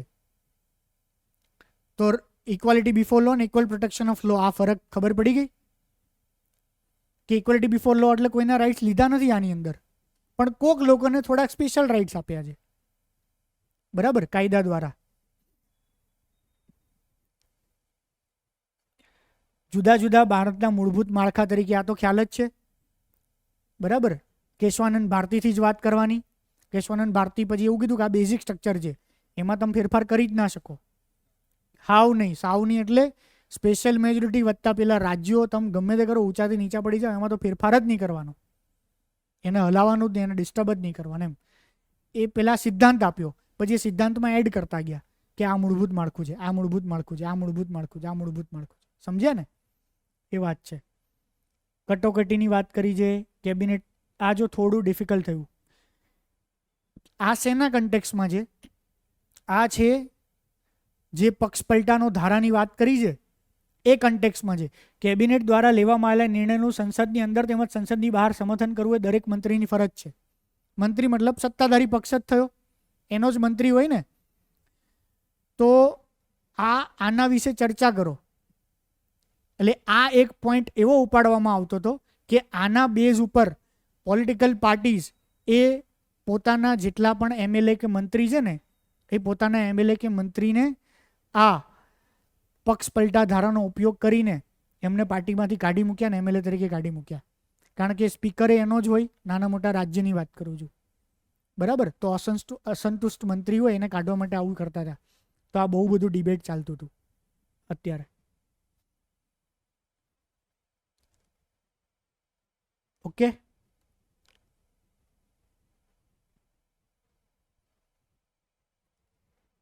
તો આપણે ખાલી અમુક ટોપર્સની ક્વિક આન્સર શીટ જોઈએ. પણ એ ક્વિક આન્સર શીટ જોતા પહેલાં ક્વિક તમને ખાલી 2-4 પોઈન્ટ્સ કીધું કે પોલિટીની સ્ટ્રેટેજી કે પ્રિપરેશન કેવી રીતે કરી શકાય. તો તમે જેટલા ક્વેશ્ચન્સ જોયા એના બેઝ ઉપરથી તમને એટલું ખ્યાલ આવી ગયો કે 70 to 80% ક્વેશ્ચન્સ આમ જોવા જઈએ તો હાર્ડલી એક જ ક્વેશ્ચન બહાર આવે. બાકી 90% ક્વેશ્ચન્સ એ તમે લક્ષ્મીકાંત જો બેઝિક સારી રીતે પ્રિપેર કરી હશે, પહેલા પેજથી છેલ્લા પેજ સુધી નહીં, પણ લક્ષ્મીકાંતમાં આપણને ખબર છે article 14, article 15, article 17, article 19, article 21, article 25, article 25 થી 28 એટલે બધા, આર્ટિકલ 32, ડીપીએસપી અને ડ્યુટીઝ, બરાબર. આટલામાંથી જ આયા, આની બહારના કોઈ રાઇટ્સવાળા કે એવા કોઈ આયા નહીં, બરાબર. બીજું આપણે કદાચ મેજર પોલિટિકલ ફંક્શનરીની વાત કરીએ તો સુપ્રીમ કોર્ટની સત્તાઓ, પ્રેસિડેન્ટની સત્તાઓ, બરાબર. પછી મંત્રીના કોઈના પાવર, સ્પીકરની વાત, ગવર્નરની વાત, આવા મેજર જે પોલિટિકલ ફંક્શનરી છે એની જ વાત કરવામાં આવી. ઇન્સ્ટિટ્યૂટ્સવાળા બહુ ક્વેશ્ચન નહીં જ આપણે જોયા, પણ ઇન્સ્ટિટ્યૂટ્સ મેજર જે એના જ ક્વેશ્ચન્સ આવી શકે. ઓકે, તો આપણને ખ્યાલ આવી ગયો કે પોલિટીનું બેઝિક આપણે ફરથી કરવું પડશે. પહેલી સ્ટ્રેટેજી મોસ્ટ ઇમ્પોર્ટન્ટ તો તમારા રીડિંગ સોર્સ કયા? જે સ્ટુડન્ટ પાસે બહુ ઇનફ ટાઈમ છે, બહુ ફાસ્ટ અને બહુ જલ્દી બહુ સારી રીતે વાંચી શકે છે, એ 1 કે 2 દિવસનો ટાઈમ લઈને કદાચ 11મા ધોરણની એનસીઆરટી કોન્સ્ટિટ્યુશન એટ વર્ક વાંચે તો સૌથી બેસ્ટ રહેશે. 11માની એનસીઆરટી કોન્સ્ટિટ્યુશન એટ વર્ક પહેલો સોર્સ થયો આપણો. બીજા નંબરનો આપણો સોર્સ થયો સંવિધાનના 10 એપિસોડ. ત્રીજા નંબરનો આપણો સોર્સ થયો કોન્સ્ટિટ્યુશન એટ 70 એના 7 કે 8 એપિસોડ.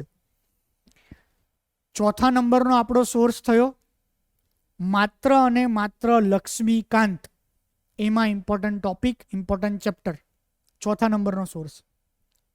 5મા નંબરનો આપણો સોર્સ થયો મોસ્ટ ઇમ્પોર્ટન્ટ કે ડેઇલી ન્યૂઝપેપરની અંદર કરંટના ઇશ્યુઝ શોધવાના, લક્ષ્મીકાંત ખોલીને એ વાંચવાનું. ક્લિયર?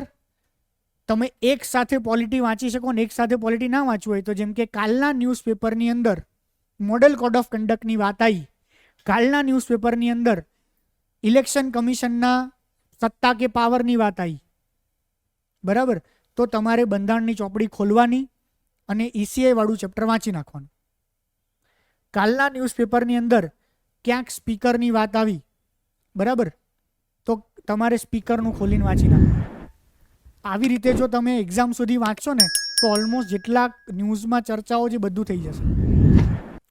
કરંટ અફેર્સ એમાંથી કાઢેલા પોઈન્ટ્સ એટલા ઇમ્પોર્ટન્ટ છે કે આમાંથી તમને જે કોર્નર ટોપિક એવો લાગ્યો કે ભાઈ ગુજરાતની અંદર 2-3 ગુજરાતના કાયદા પૂછાયા કે હેલ્મેટ ના પહેર્યું 500 ને 1000 રૂપિયા થઈ ગયા ને પૂછાયું ને, એવા બીજા જેટલા કાયદા, બીજા જેટલા ક્વેશ્ચન્સ, આ બધા જ કરંટ અફેર બેઝ જ છે 100%.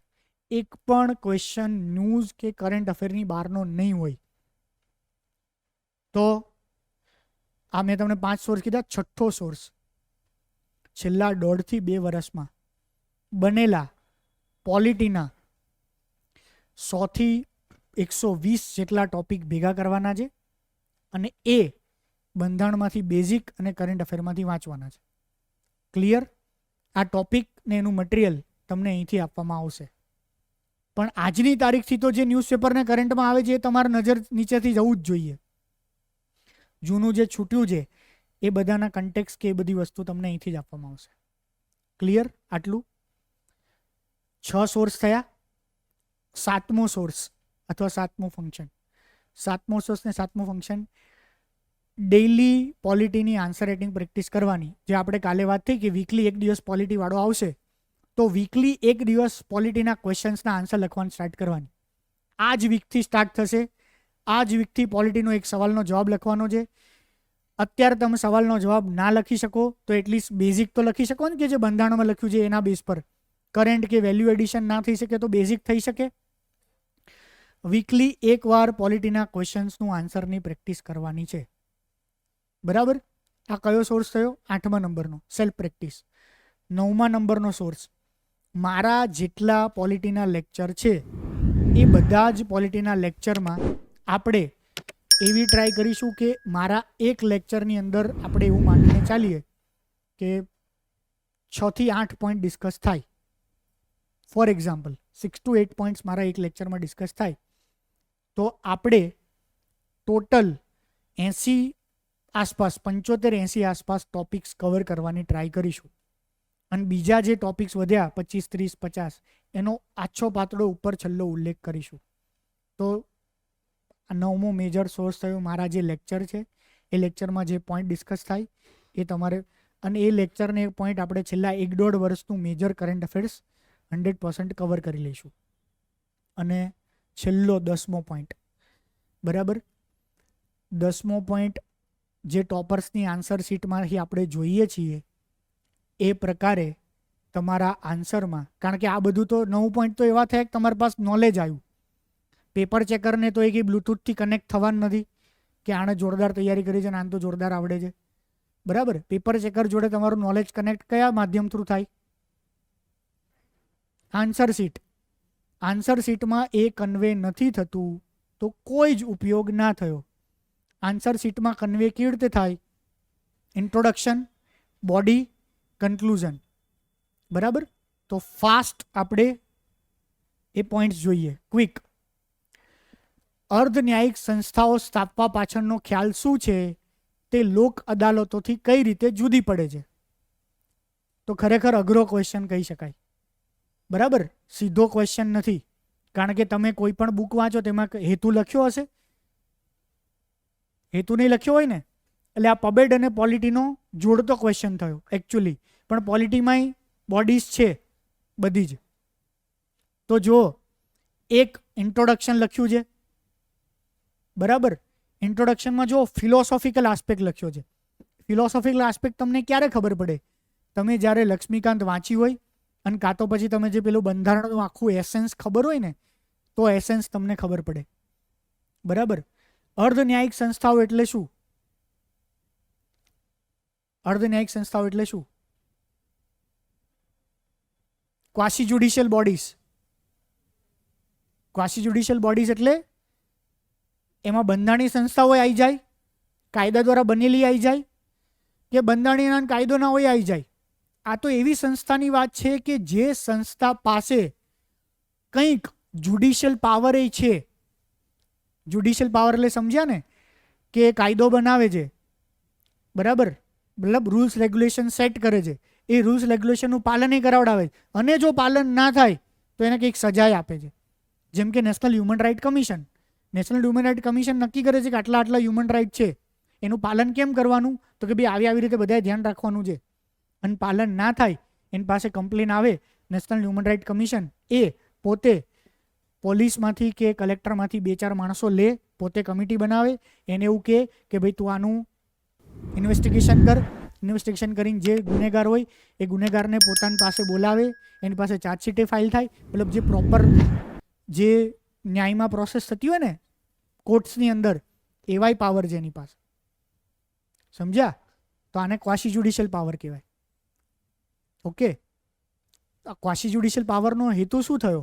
ક્વાસી જ્યુડિશિયલ પાવરનો હેતુ એવો થયો કે સરકાર કયા આઈડિયા માટે બની છે. સરકાર બનાવવાનો આઈડિયા શું? તમને આ ફિલોસોફી પોઈન્ટ ખબર હોવું જોઈએ. સરકાર બનાવવાનો આઈડિયા શું છે? એકચ્યુઅલી સરકાર બનાવવાનો આઈડિયા એ એકચ્યુઅલી પ્રોપર લિબર્ટીના તો 100% અગેન્સ્ટ છે, ઓપોઝિટ છે, ઉત્તર ધ્રુવ દક્ષિણ ધ્રુવ. લિબર્ટી એટલે શું? માણસને પોતાના જીવન પરનો અધિકાર. સૌથી મોટી વાતથી જીવન પરનો. મારા જીવન પરનો અધિકાર એટલે શું થયો? હું નક્કી કરું કે હું શું કામ કરીશ, હું કમાઈશ ને પૈસા ક્યાં વાપરીશ, પૈસા ક્યાં વાપરીશ ને હું શું કરીશ, કેમ ઉઠીશ, કેમ સૂઈશ, શું કરીશ, શું ના કરીશ, આ બધું મારો જીવનનો અધિકાર છે. આ લિબર્ટી થઈ ને, બરાબર.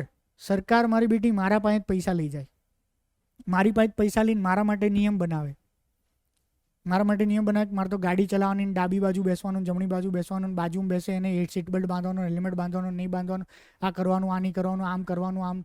મારા માટે જ નિયમ બનાવે, મારા જ પૈસાથી મારી ઉપર એક પોલીસ બેસાડે, એનો જ મને બીક લાગે. કાયદાનું પાલન કરાવડાવવા માટે પોલીસ બેસાડે, એડમિનિસ્ટ્રેશન બનાવે, જે મને જ દબાડે, મને જ રંજાડે. સમજ્યા? તો એસેન્સ, કોર અને સોલમાં શું હતું? તો આ કલ્યાણકારી રાજ્યની રચના હતી. Welfare state. વેલફેર સ્ટેટ એટલે સ્ટેટની સૌથી મોટી અને પહેલી જ જવાબદારી છે જેટલા લોકો છે ને એની સુખાકારી કરવાની. સુખાકારી કરવા માટે પૈસા જોઈએ, એટલા માટે ટેક્સ ઉઘરાવે.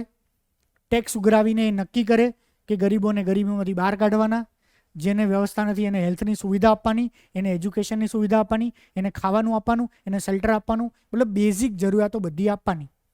બીજું, અમુક ગુંડા લુખ્ખા તત્વો કદાચ જોર જબરદસ્તી કરતા હોય, કાયદાનું પાલન ના કરતા હોય, ગરીબોને રંજાડતા હોય, મારતા હોય, તેના માટે પોલીસ રાખવાની.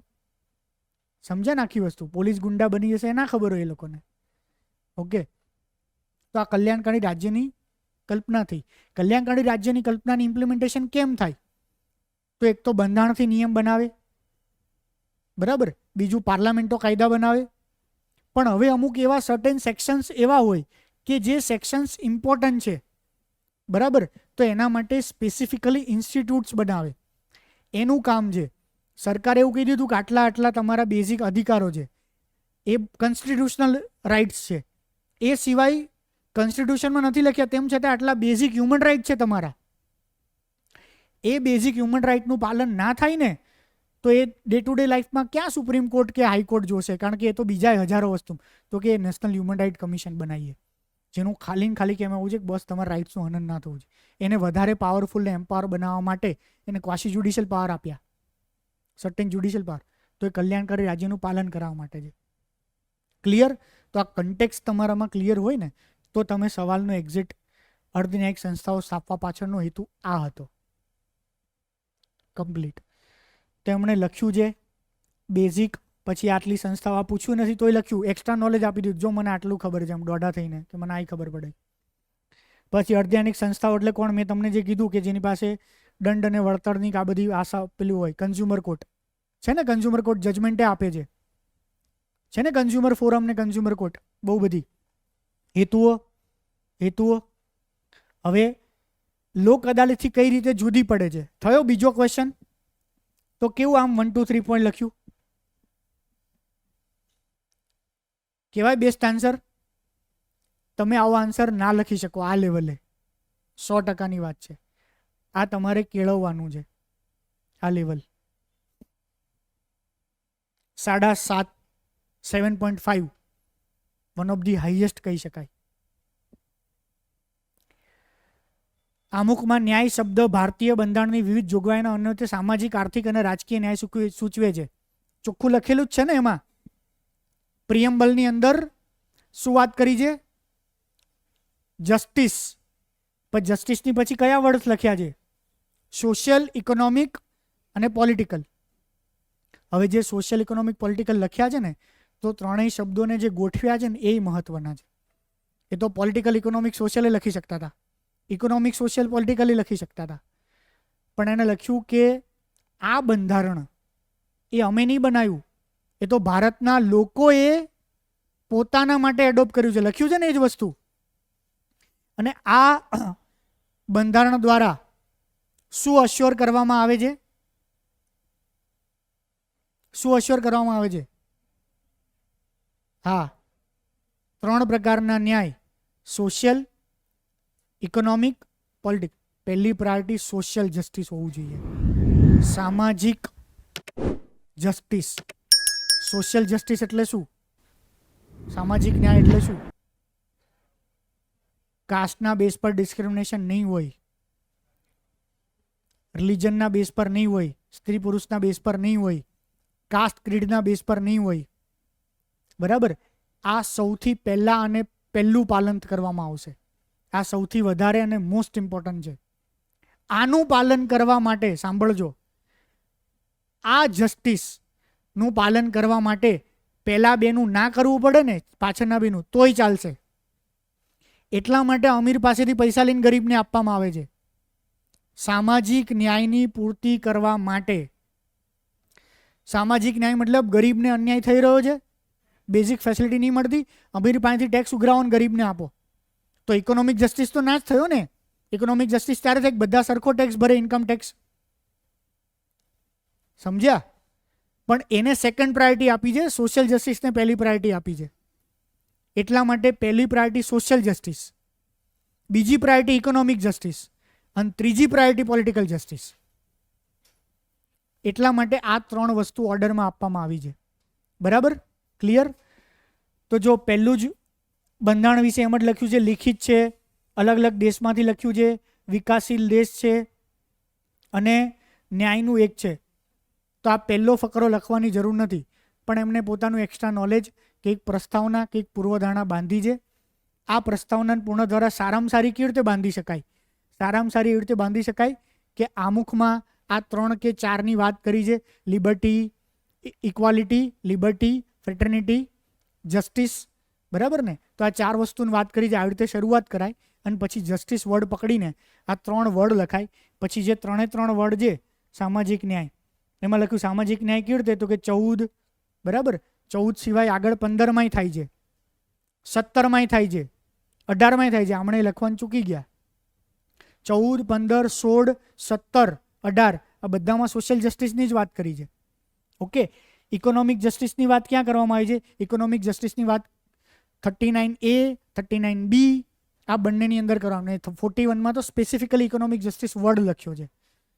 અને પોલિટિકલ જસ્ટિસ એટલે કે પાછળના બંધારણની અંદર એવું લખ્યું છે ને, દરેક વ્યક્તિને પેલું એડલ્ટ ફ્રેન્ચાઇઝ 18 થી ઉપરના દરેક વ્યક્તિને મતદાનનો અધિકાર, અમીર હોય, ગરીબ હોય, ખેડૂત હોય, આ હોય તે હોય, બધાના મતનું મૂલ્ય સેમ અને બધાને મત આપવાનો અધિકાર છે ને ચૂંટણીમાં ઊભા રહેવાનો અધિકાર છે. Okay, clear? તો આ 3 ન્યાય પછી ત્રણેય ન્યાય એક્સપ્લેન કર્યા, બરાબર, અને કન્ક્લુઝન. તો આવા જે ટોપર્સના આન્સર્સ છે એ બધા ટોપર્સના આન્સર્સ આ યુપીએસસીના અમુક ટોપર્સના આન્સર છે. હા, યુપીએસસી વાળા, આગળ જીપીએસસી વાળા હતા. ઓકે, તો આવા બહુ બધા ટોપર્સના આન્સર્સ પણ તમને આપવામાં આવશે. કન્ક્લુડ કરીએ. પોલિટીની સ્ટ્રેટેજી, તમારે બધાએ થાકવાનું ગલવાની જરૂર ના હોય. હું લેક્ચર લઉં છું ક્યારનો, સવારનો ઉઠીને ઓફિસથી આવીને લેક્ચર લઉં છું. લંચ મારો સ્કીપ થયો છે, અહીંયા આવીને ખાલી જ્યુસ પીધું છે, બરાબર. તો તમારે ના કરવાનું હોય, મારે થાકવાનું હોય. તો આ છેલ્લી 10 મિનિટ એટેન્ટિવલી સાંભળી લો. ઓકે, તો પોલિટીમાં મેં જે 10 પોઈન્ટ કીધા એ 10 પોઈન્ટ મહત્વના છે. એમાંથી ખાલી અને ખાલી જો તમે 2-3 પોઈન્ટ યાદ રાખી શકો તો પહેલું, તમારે પોલિટીનો ફંડામેન્ટલ કે બેઝ ક્લિયર કરવો પડશે, જે લક્ષ્મીકાંતમાંથી જ થશે. પહેલો પોઈન્ટ. મેઇન્સવાળા છોકરાઓને પ્રિલિમ્સના લેક્ચર જોઈએ છે તો એવું કંઈ પ્રોવિઝન કરીએ.